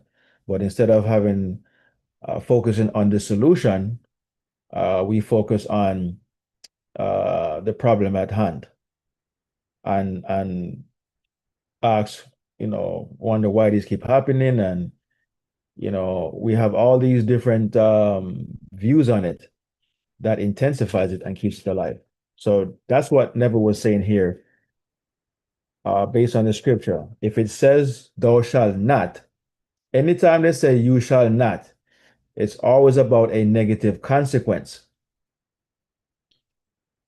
So when they say you should not boil the kid in its mother's milk, it has to be talking about something that you are doing or did to not continue doing it, or else you're going to continue to repeat this thing over and over again, you know? And so we're telling you guys here today, and for those of you out there watching, that this scripture written here has nothing to do with literal milk from a mother or from a goat who has a kid, a mother goat who has a kid. It has nothing to do with that. So if scripture tells you, thou shalt not seethe, which means to intensify or boil the kid in his mother's milk, it can't make any sense that some God in the sky, is instructing you not to do that. Because, I mean, if you look at it literal, you might say, well, if I boil the kid in the mother's milk, I'm going to kill the child. I'm going to kill the kid. So maybe that's why it's telling me not to boil the kid in the mother's milk. So some people, and I'm telling you stuff from what I read online where people interpret it to mean that God is saying not to kill the kid. It's wickedness or it's evil. So don't boil the kid in his mother's milk. Foolishness. Another group will say, well, I guess it means not to cook milk with meat or cook them in the same bowl, same pot. Have a separate pot for the milk and have a separate pot for the meat, or separate kitchens. Then another one says it means to not eat meat when you have dairy as well. In other words, don't drink milk if you're eating meat. You can have them, but you can't have them together. That's literally what they've been saying in my research. You can eat meat, but you cannot eat them together with the milk or dairy. So in other words, you cannot eat a burger.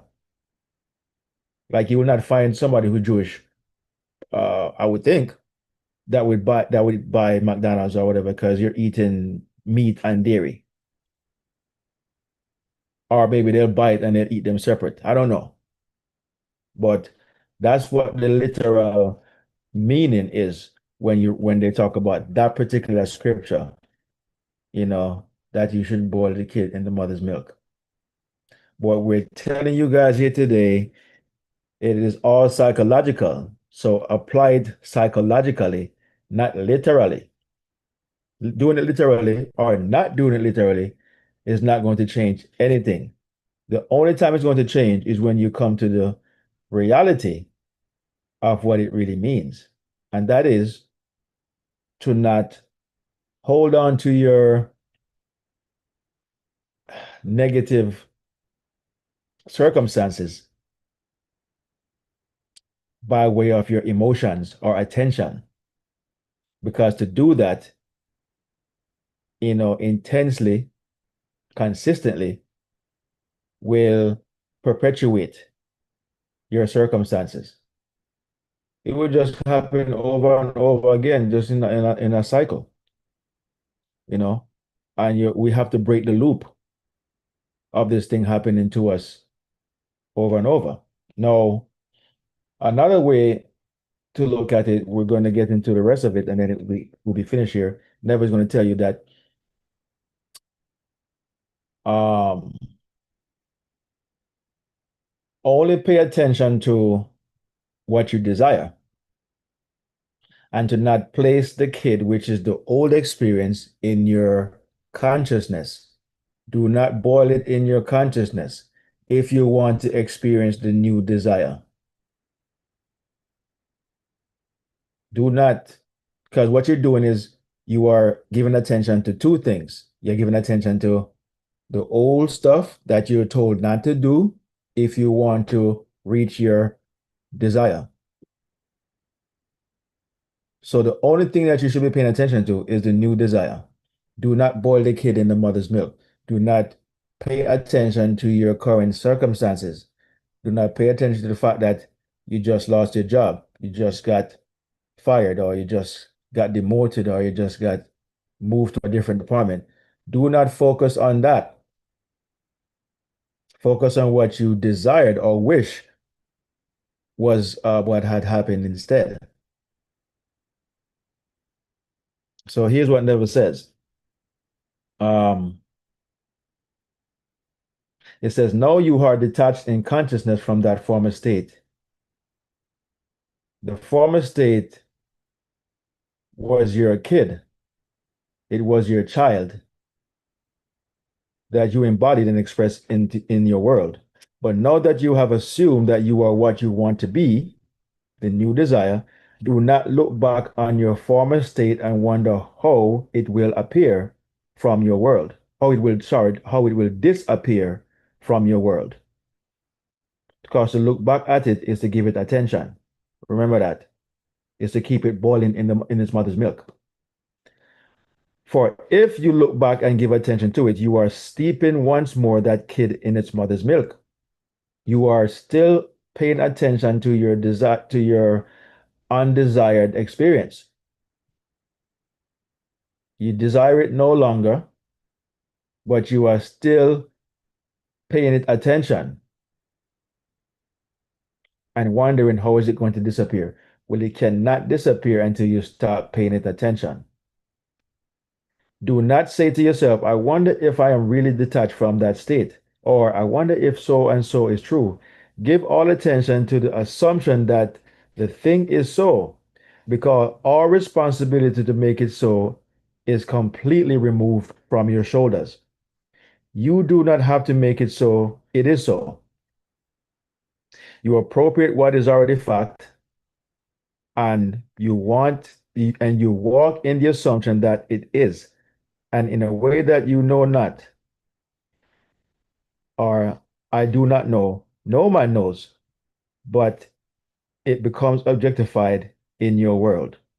Do not be concerned with the how, and do not look back on your former state. No man have, I like this right here, no man having put his hand to the plow and looking back is fit for the kingdom of God. Again, no man having put his hand on the plow and looking back is fit for the kingdom of heaven. What this is saying here is that no man that have come to realize that your consciousness is God. You understand? You have no realized it, but you're still looking back at something other than consciousness to cause your situation. You're looking back to see what else could it have been. You still not haven't accepted that you're the one that did it. No man having put his hand to the plow and looking back is fit for the kingdom of heaven. It means that you're not fit to use the consciousness. You're not there yet. You're going to be using it unwisely because you have still not accepted, as I was having a conversation with a friend of mine, you are still not acceptant of the fact that you are the cause of everything in your life. So you're not fit to use it. You're not fit to enter the kingdom of heaven, to know, to be knowledgeable, because you're still lost in the falsity that there is another cause besides yourself. It can't be you, it must be something else. It says, simply assume that it is done and suspend reason, suspend all the arguments of the conscious three-dimensional mind. Your desire is outside of the reach of the three-dimensional mind, the conscious mind. Assume you are what, assume you are what you wish to be. Walk as though you were, and as you remain faithful to your assumption, it will harden into fact. So again, assume you are that which you wish to be. Walk as though you are already it. And as you remain faithful to your assumption, in a way you know not of or how, it will come to be and harden that state of consciousness into fact. The how, the what, the way, the when, the what is not on your shoulders. That is up to your higher self. Your greater self has means that you, the conscious mind, know not of. You do not know the way. It says, man's wisdom is foolishness unto God. It is saying that your conscious mind, its knowledge our so-called wisdom is foolishness unto the higher self. Okay? It's foolishness to the subconscious because the subconscious is the greater dimensional self. And there isn't anything that it does not know in terms of how to bring about your experience or to dissolve an experience. It knows how to do that. The conscious mind does not know, will never know, can never know. You might plan how you're going to do something, you understand? Or what you expect, you know, to happen for it to work out. And it never works out the way that you planned it. As they say in Jamaica, um, man a plan and God a wipe out. In Jamaica, we take that as a it's more used as a negative, meaning that well, no matter how you plan, God is getting rid of your plan, and so you'll never attain it. Usually, that's how they what they mean. That whatever you're planning for, don't even do it because as you're planning, God will wipe out. It's never going to happen, and that's not really what it means. It just simply means that the conscious mind is not wise enough as it's as the higher self to know how something is going to work out. So whatever the conscious mind is devising, you can never really devise the how.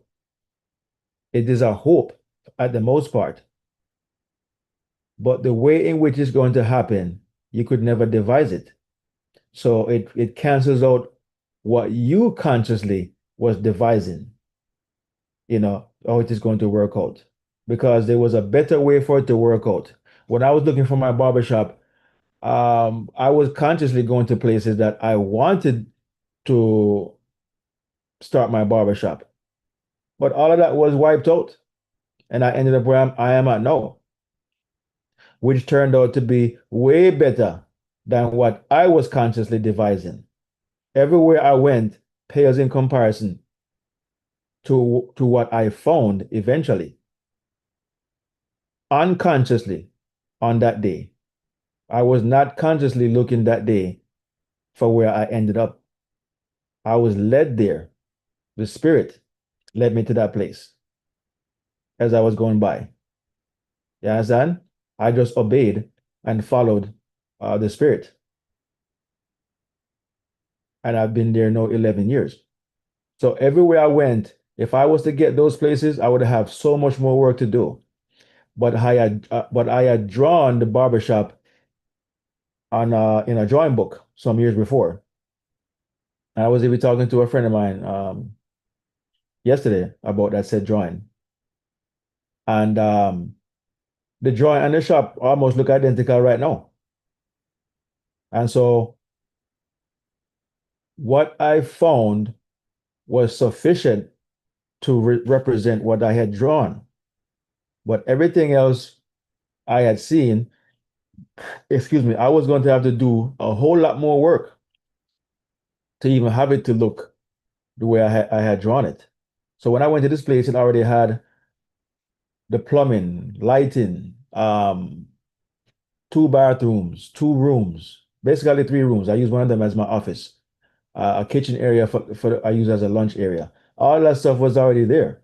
And the way I drew the shop, I had my office on the left, the bathroom on the right. Would you know that's exactly how it is at the barber shop? My office is on the left, at the very back of the you know, almost at the back of the shop. I'm at the barber the bathrooms are on the right, and I have the partition that I drew in the drawing. Those partitions are there. The chairs are there. The coffee table, all that stuff is there. The TVs on the wall in the waiting room area. Two TVs on the wall. I drew that 4 years before I found the shop, and that's exactly how it looks now.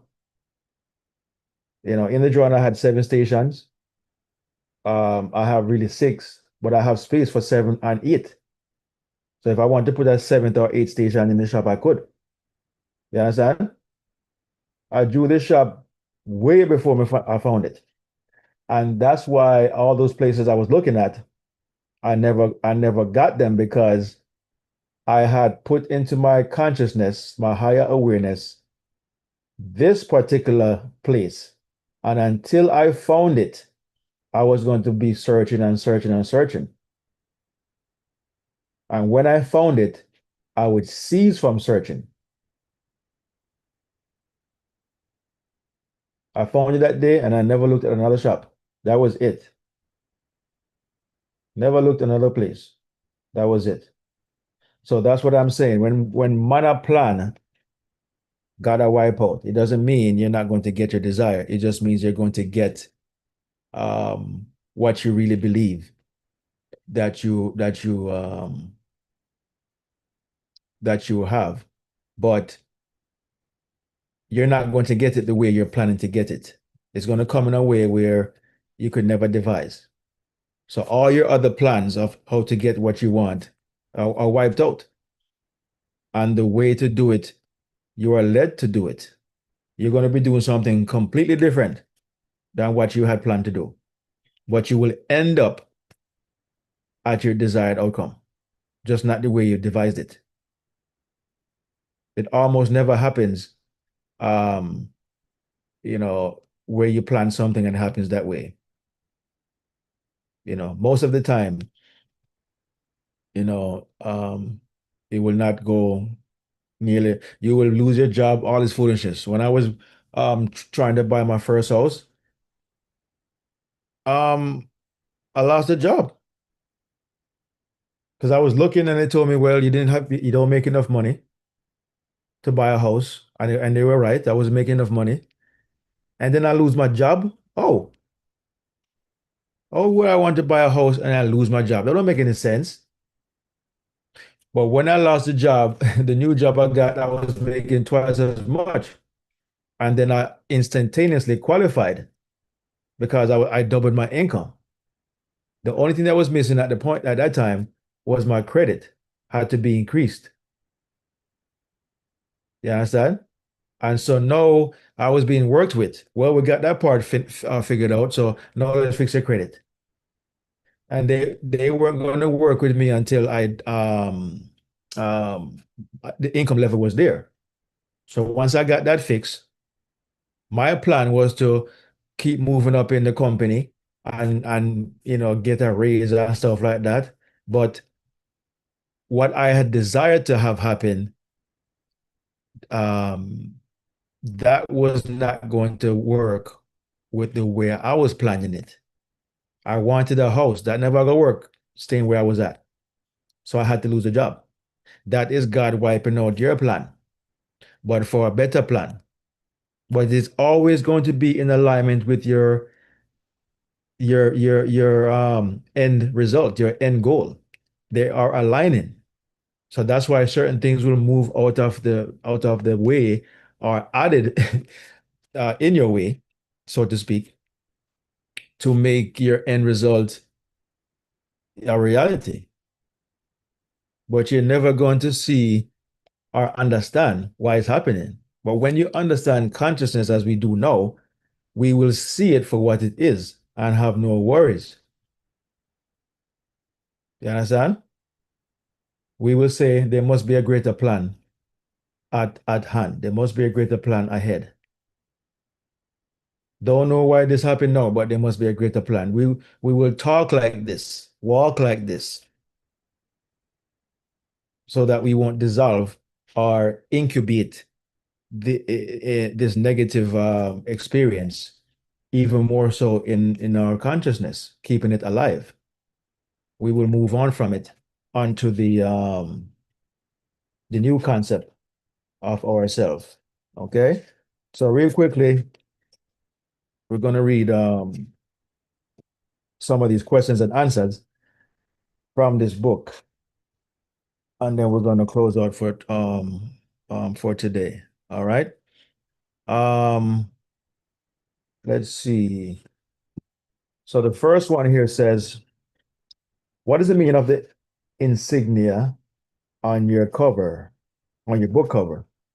And he said, it is an eye imposed upon a heart, which in turn is imposed upon a tree laden with fruit, meaning that what you are conscious of and accept as true, you are going to realize, as a man thinketh in his heart, so is he. So the tree right here never has a tree, and it has a heart in the middle of the tree, and then there is an eye. So the eye represents what you are conscious of, what you are seeing. Okay. And it says right here that the heart, it says it is an eye imposed upon a heart in which in turn it is imposed upon a tree laden with fruit, right? So the tree itself has all these things that you are conscious of, and you have the eye to see all these things upon the tree. All right. And it says, meaning that what you are conscious of, what you're seeing, and accept as true, that is the heart. The heart accepts as true, meaning the feeling. You have the feeling, okay? And you are going to realize once it's in your heart, once it's in your subconscious, that's what the heart means or represents, the subconscious mind. Once it's in the subconscious, you are going to realize it because the subconscious is the feminine aspect of your awareness. It's the mother, okay? And it carries every child that you have impregnated with, whether the child is handicapped or not, it's going to come. You understand?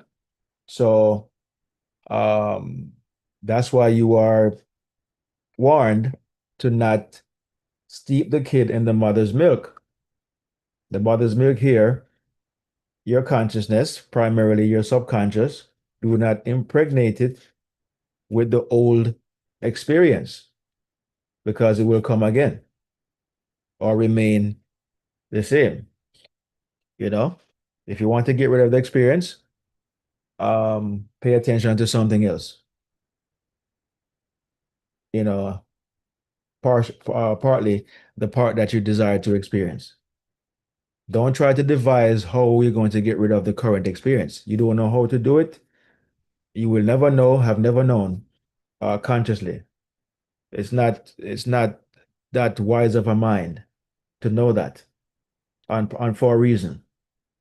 If it did know, you would not need the subconscious. Everything would just be relied upon the conscious mind, and there would never be anything such as a subconscious. There would never be two. It would just be just that one mind um, doing everything. But the one consciousness has two um, nature: one conscious, one subconscious, one male, one female. Okay, and as scripture tells you, let us make man and call him male and female. Okay, or man and woman.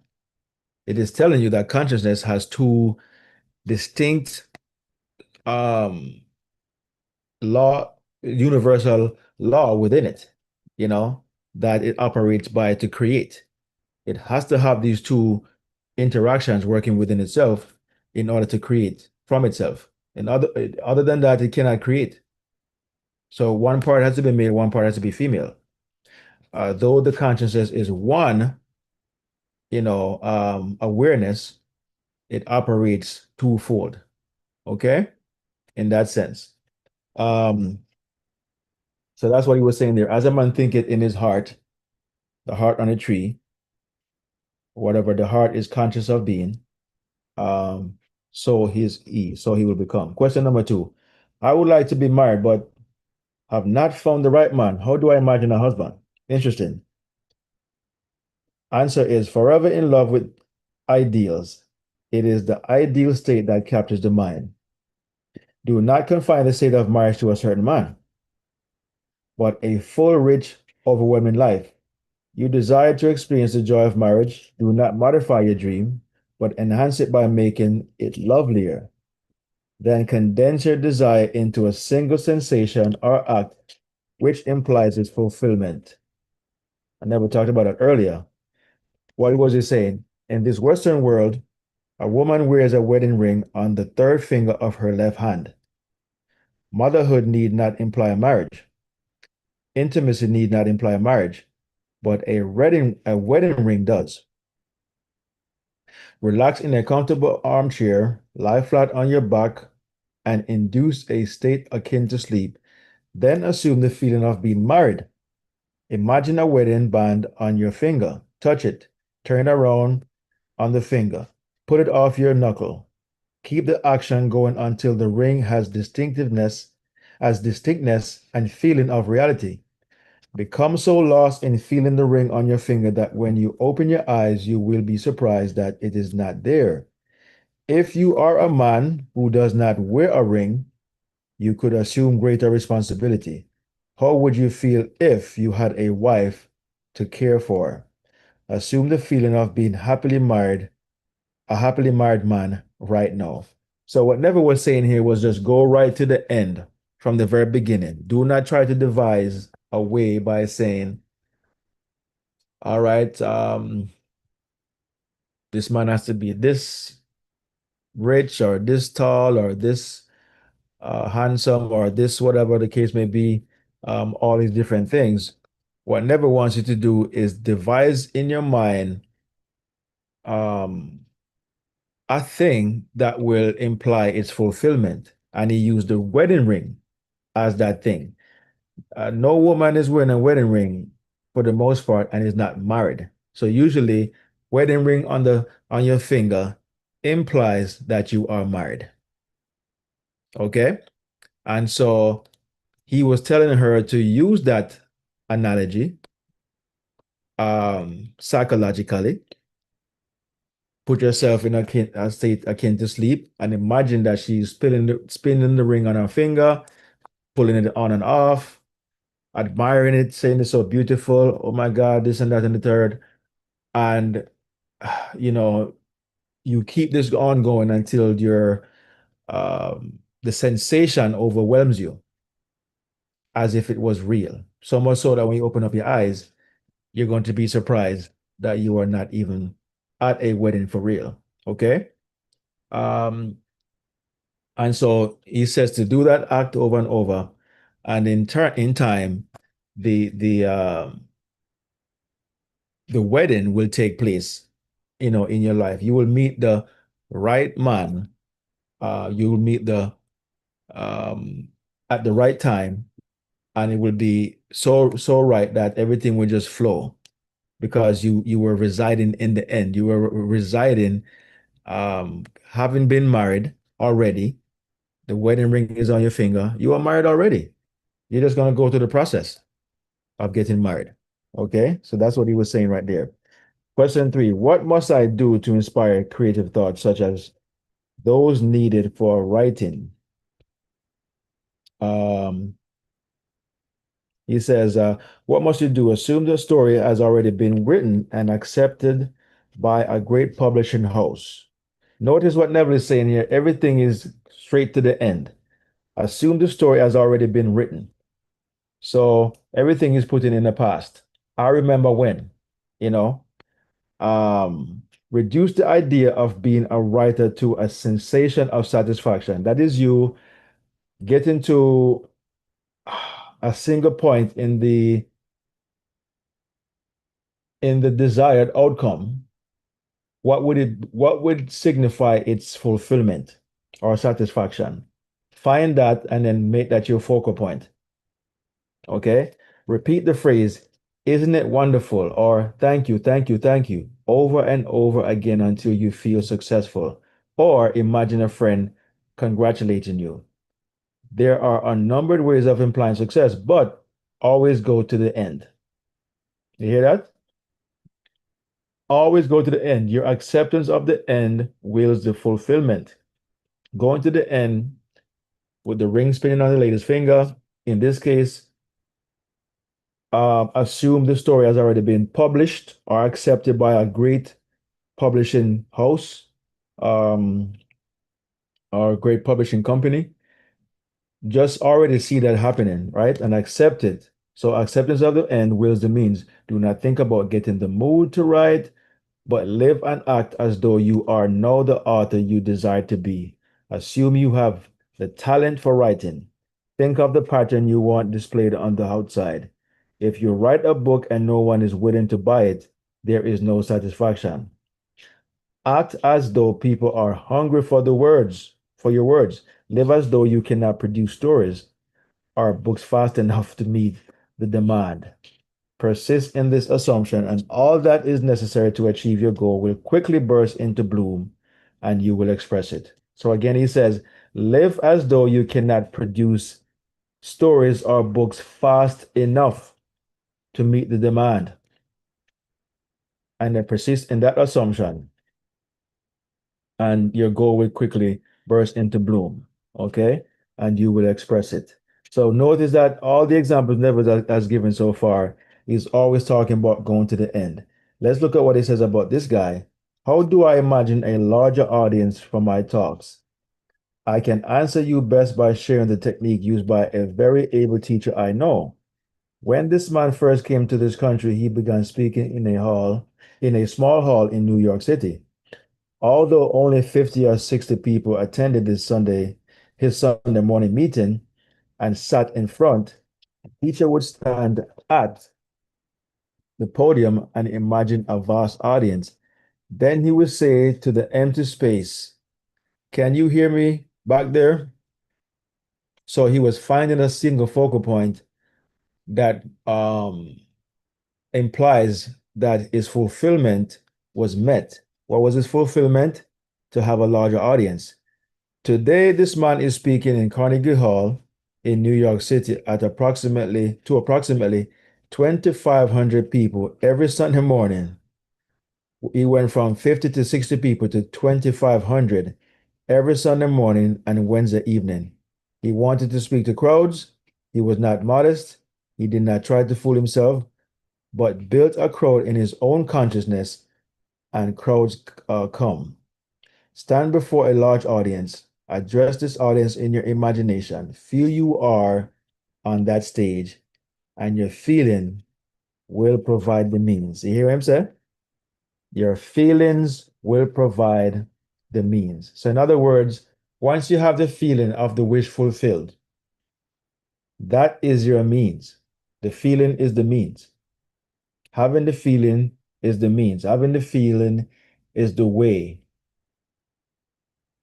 to success or to successfully achieve this goal. The goal is what's going to give you the feeling. So assume the feeling, imagine what it would be like if you had the experience. What kind of feeling would it give you?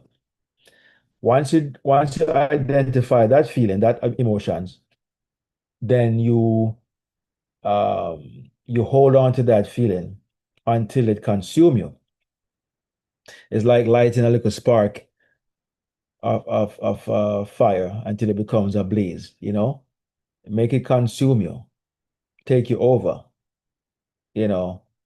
And once it's at that level, then it will go about figuring out how um, your things are going to be met. It will come from left field, from out of nowhere. You will get a call, you will get an email, a text message, something. A friend will show up, a stranger, you name it. Something will happen wherein the realization of your dream will be met, but you could not have devised the way. What we're saying here is stop trying to devise the way. What Neville is telling you here are simple directions. First, identify your desire. Secondly, identify a scene or an outcome within the desire that implies its fulfillment, whatever that might be. If it's you desiring to buy a new car, what would make it feel as if you have the new car? You know, maybe it's washing the car. You're washing the car in the driveway or going to the drive. the car wash. Maybe it's the smell of the leather. Maybe it's the way the horn sounds. You're using your senses um to draw out of your consciousness the means to the end, you know? You see what the car looks like, you smell what it smells like, you you hear what the horn sounds like, you hear the engine, how it roars. You touch the car, you can feel the leather, you can feel how soft it is, the the the body of the car, the sleekness of it, you're feeling all that stuff. You're driving to your favorite restaurant to experience your taste buds, what would it be like to go to your favorite restaurant in this vehicle? All these things, you understand? But never wants you to pinpoint specifically in most cases this one outcome that implies its fulfillment so that you can make that the focal point. And so you have to just find out which one more resonates with you and choose that one. Whether it's washing the car, driving the car, smelling the interior, touching the car, use that, one of those as the focal point that implies the fulfillment. And focus on that until you feel the fulfillment or feel uh like it's consumed you, it's happened. The feeling is so real that you shock yourself when you open your eyes and find yourself laying there in the same spot. It's like you fell off into a dream and wake up surprised you weren't where you were dreaming about. You're like, what? I'm still in bed. I thought I was in a Paris right now. It was a dream, like man, I could have swore I was in Paris. It felt so real. That type of a feeling that I was talking about there, wherein it is when you open your eyes, you'll be so shocked. But the good thing is, if you get that feeling, that means you've had the experience, and it's just in a matter of time before it manifests. You know, you've had the experience. Um, One last one. How often should I perform the imaginal act? A few days or several weeks? I love this one. This is a great question. And then we're going to end it right here. And then next week we'll read some more of these questions. So I will just be reading the question and answers over the next coming weeks. Because it's a really good session. It's almost like being there with Neville. As I'm reading these, I'm imagining I'm seeing Neville, I'm hearing his voice, I'm hearing people asking him these questions, and I'm hearing him giving them the answer. So it's a very good practice with this book. So it says, question: how often should I perform the imaginal act? A few days or several weeks? This is very insightful. In the book of Genesis, the story is told of Jacob wrestling with an angel. This story gives us the clue we are looking for, that when satisfaction is reached, impotence follows. This right here is a brilliant um, answer by Neville and a brilliant story in the book of Genesis with Jacob in telling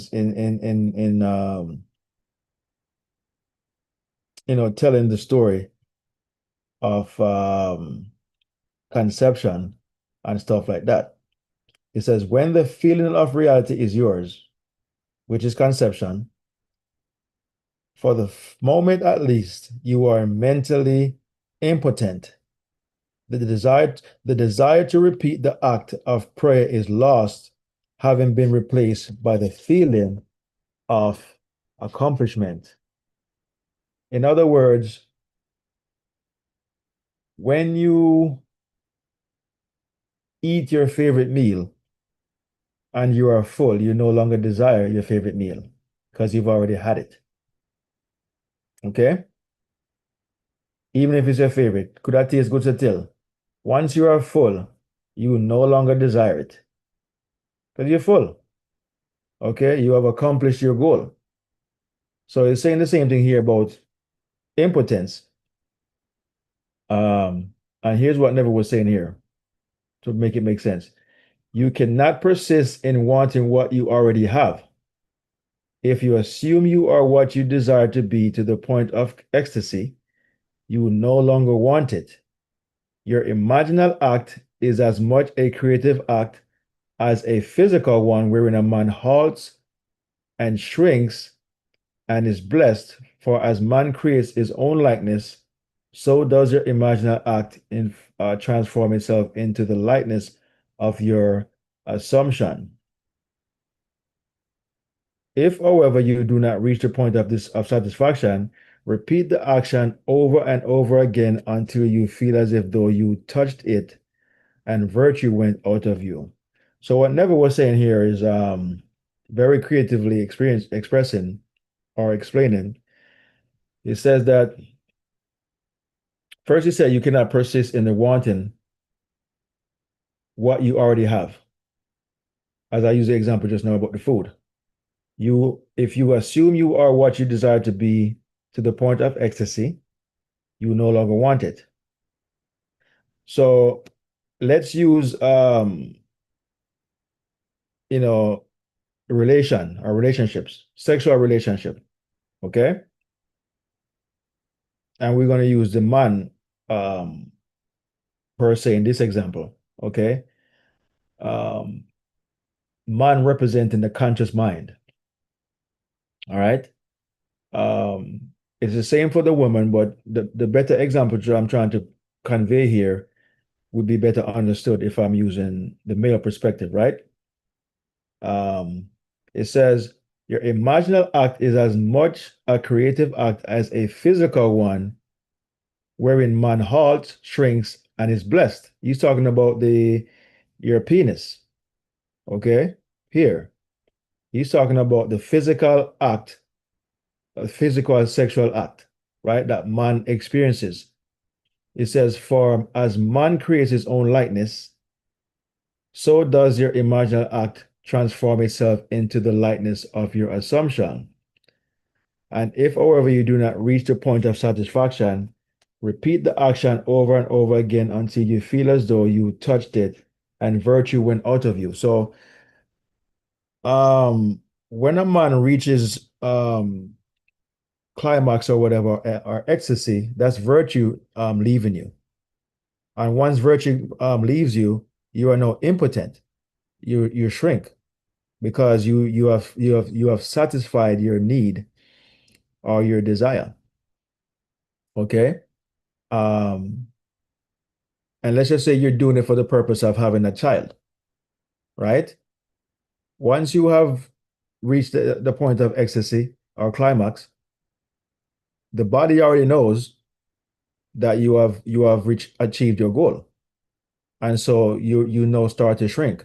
You no longer have to continue the action because you have now met your goal to conceive, okay? Conceive a child. If you feel, if time goes on and you realize you're not pregnant, it says right here, okay, if, however, you do not reach the point of satisfaction, repeat the action again. So you will realize that days go by, and just in case your wife is not pregnant, the body has regenerated. Even in that same day or the next day, you have regenerated more sperm, you have regenerated more virtue, more energy, more sexual energy to try again. You understand? But in the first moment that you tried, the body does not allow you to do it repeatedly because it knows instinctively, intuitively that you have reached a point of ecstasy. Virtue went out of you. So it within itself, within the law of the body, your penis, starts to shrink because it can no longer um, go forward until um, it recharges. In the event you were unsuccessful. So in the event you are unsuccessful imaginally, you imagine something and whatever, and you still feel like I don't feel like I have it. I don't, virtue never went out of me. Then continue to imagine the thing. He's not saying to imagine something and then um, tomorrow imagine it again, and then tomorrow imagine it again. What he's saying is that, find your desire, find the focal point that we talked about, imagine that state. If that state does not bring realness, success, if you're doing it and it doesn't do it, don't worry. Just keep doing the act, on that said day, that same day. Just keep doing it. Okay? Keep doing it over and over and over until virtue goes out of you. All right? And when the virtue goes out of you, it is then that you realize that you were successful. Okay? That you have touched. He says, I repeat again and again until you feel as though you touched it. Remember that story about the lady who touched Jesus's garment, where she said to herself, notice she said to herself, within herself, but if I could just touch the hem of his garment, I will be made whole. She was suffering from what them call, she had the issue of blood, meaning that she had a running womb. She was on her like a menstrual, right? For 12 years.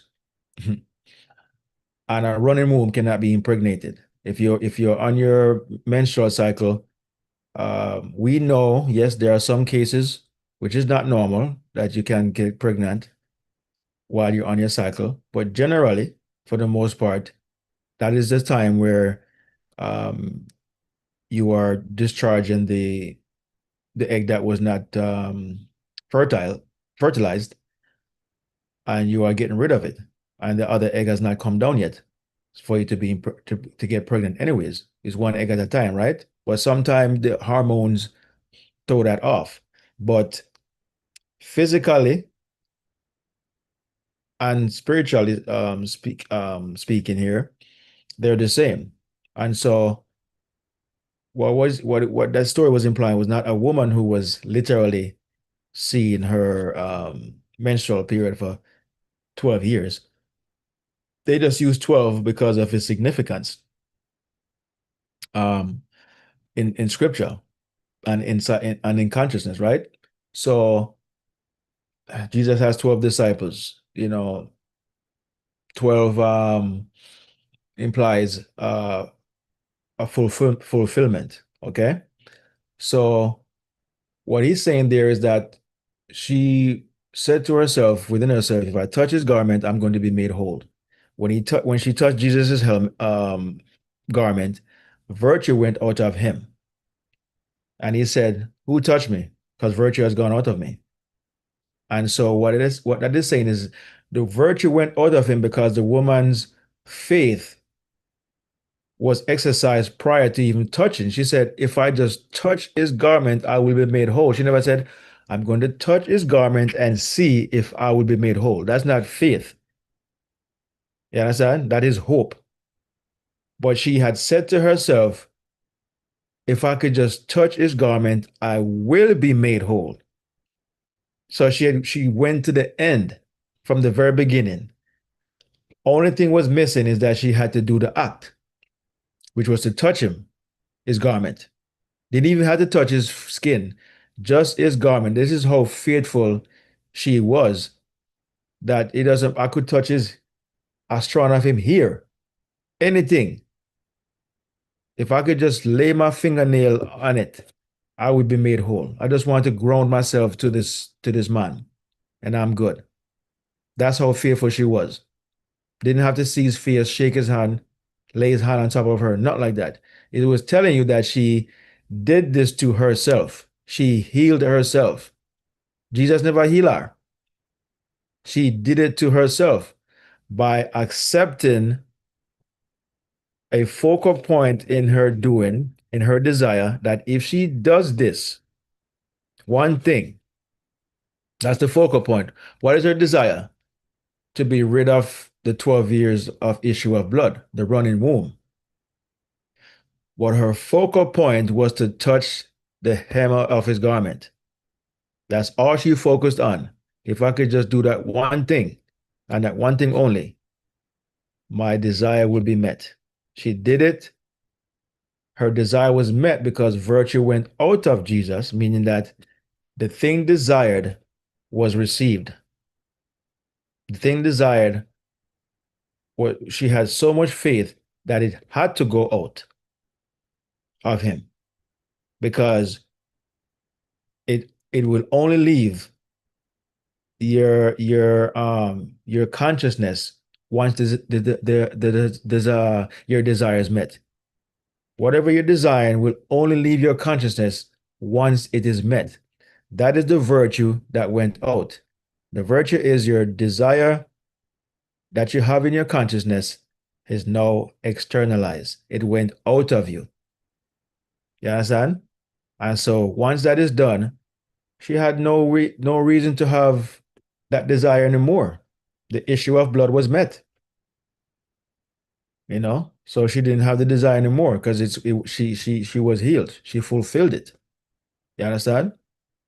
So so many stories in the Bible telling you the same thing, but using different examples, different stories that seem to be related because of the so-called lineage, or ancestry and stuff like that. So we read all these things and we think that all these people are related or that they were real. But it's just like a movie where or a soap opera where you have all these families who are related, but they're not related in a real life. It's just the writer who wrote them into ancestry, our generation. You understand? But they're not related. So it's the same thing. Whoever wrote the book was wise enough, was um, creative enough to link all these people. Not all of them actually. Um, just a few of them to be frank. They you couldn't link all the family members. We don't know who Mary's mother is. We don't even know when she died, when Joseph died. None of this, no, none of those things are written about in the Bible. We don't know what age she died. You know, um, a lot of people they don't mention when they died. Only a few for specific reasons, like Moses. You understand? And guys like those, Joshua, Jesus. All these people were mentioned on purpose to align the story and consciousness for it to make sense. But everything else that was not mentioned was not necessary. That's why if we don't know our name, it's not important. What's important is that you should not look back at your current problem when you're walking away from it because you are giving it attention and keeping it alive. Don't boil the kid in the mother's milk. Don't boil your old concept of yourself intensively or intensely in your with your attention to it, with your consciousness. Energy flows where attention goes. So wherever you're attending to, the energy, the virtue from within you is going to flow towards that and make it alive, keep it alive. You understand? So that's really what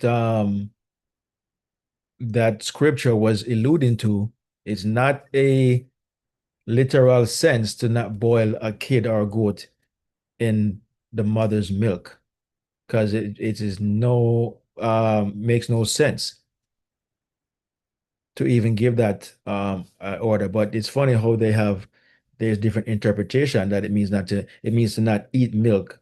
I mean drink milk with meat. So they interpret it as that, something literal. And as a result, we have certain people now, certain culture that practices that where they don't eat meat if they're consuming cheese or milk. They have to be done separately or differently or different days, whatever. I don't know. Okay. But that's not what it means, guys.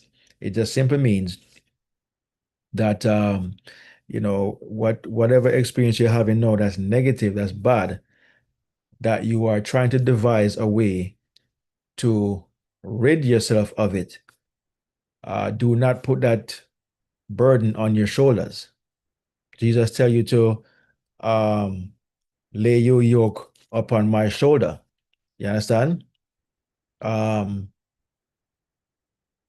your yoke here being whatever it is that's troubling you, you know, lay it on your subconscious's shoulder, not on the conscious mind's shoulder. It doesn't know how to figure it out. It knows of the problem, does not know how to fix it. Okay. And another reason why it doesn't know how to fix it is because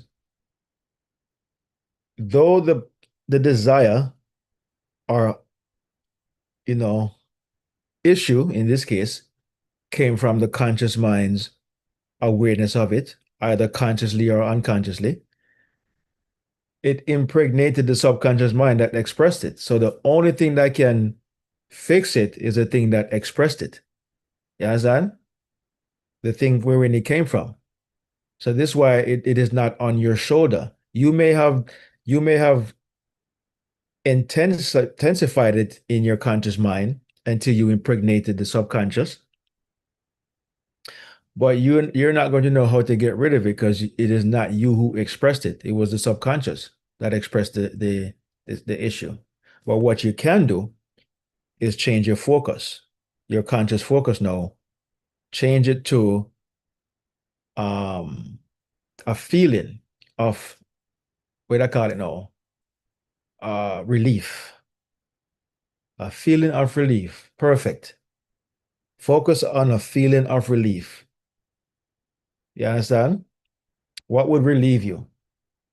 What would make you feel relieved? Um, relaxed and, just happy and blissful and stuff like that. And focus on that so that you can garner the feeling of relief, you know, and pay attention no more to your old state of being. Starve it by not feeding it the milk. You understand? Because what the milk is what keeps the kid alive.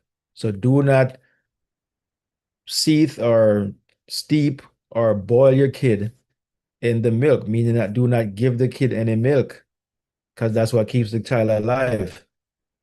And when people read that, it sounds cruel that they wrote the Bible in such a way where they're talking about killing men, women, and children and um, rape and all these different things, slavery, all these different things that was written in the Bible, all the gore, and stuff like that. And we take it literal. They just wrote it like that to hide the message. Your mind will have to become illumined to recognize. You have to get to a state and say, but this not make no sense. This can never make sense. They must be trying to tell me something. So only someone who inquires within, not without, not read the page and take it for what it says on the outside, but go back inside yourself and reason and said, but what on there? Mother's milk, goat, or a kid. That's not possible. That doesn't make any sense. What is it trying to tell me? And you will get the intuition that will tell you what it means. You will get intuition that says, oh, milk is something that keeps alive the child, that feeds the child. It's always telling me to do not boil or steep or seethe the kid in the mother's milk. And you realize what those words mean. Or the act in consciousness, what it means to persist in paying attention to your the thing that you gave birth to, whether it was knowingly or unknowingly. The kid is yours, the child is yours, or you give birth to it. But to not have the experience to continue, even though it's a kid or a child, because all your desires are your children, okay, or a child.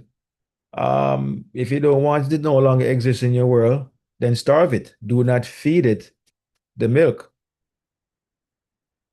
okay? Do not soak the child in the milk. Do not give it any milk. Do not pay it attention, and it will die and wither away. So when we read these things, it sounds cruel because in the real world, that's exactly how it seems. If it was to be literal, yes. But in consciousness, to write something so creatively in a way in which it seems evil and disgusting, but within it is hidden a more esoteric slash divine meaning that is applicable to reality, that creates the reality that you want, or dissolve the reality that you don't want. It was a very creative way to write, you know.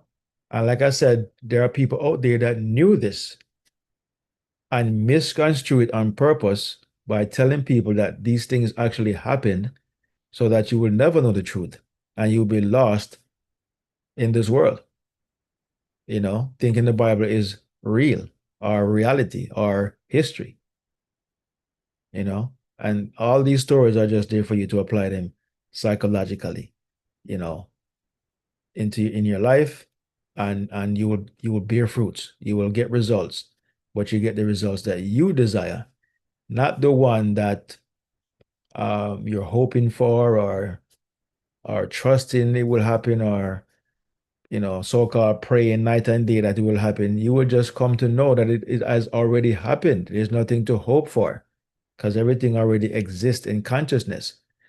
It's just waiting for you to accept that you already have it. As scripture says, to he that hath, much will be given, but to he that hath not will be taken away even what he hath. Okay? Even that which he hath. So what he's saying is if you have it in your mind and have the feeling, um, more will be added unto you. To he that hath, I will add more unto you. You understand? And to he that hath not, to the person that doesn't have it or doesn't realize it, that you already have it in consciousness, you're going to lose even the thing that you have, meaning you don't have anything in your mind. So you're going to get nothing. You understand? You have nothing in your mind, so you're going to lose. You're going to lose all the way. You don't have anything, so you have to lose. You have to have it in your mind, and then it will be added afterwards. All right. So that was our session for today. As you know, Sir T probably had to run because he's on the road. He's probably driving to the airport, to be honest. He has I think a 6 o'clock flight, so he has to be on the way to the airport. So I wasn't able to continue with the class, but um, keep him in your prayers. Meaning in your mind, in your awareness. Um, he's okay with his father's transition. He's just going to miss the interactions that they had. But they've had some very full years together. And even though he was living here and Sir T was living here, he was in Jamaica. He was always in Jamaica. Um, sometime once a month, he's down there and stuff like that. So he was able to spend a lot of time with him. So he's fine, but he's still going to miss those years. And I'm sure it's natural, as we are human beings as well, to miss that part of our lives. All right. So that's it, guys. Thank you for hanging out with us today. And hope you enjoy the rest of your day and the rest of your week. And we will reconvene here again next week, Sunday, in a new month, the month of June. All right. So 1 month ends today, another starts tomorrow, the Passover. Love you guys. Peace and love.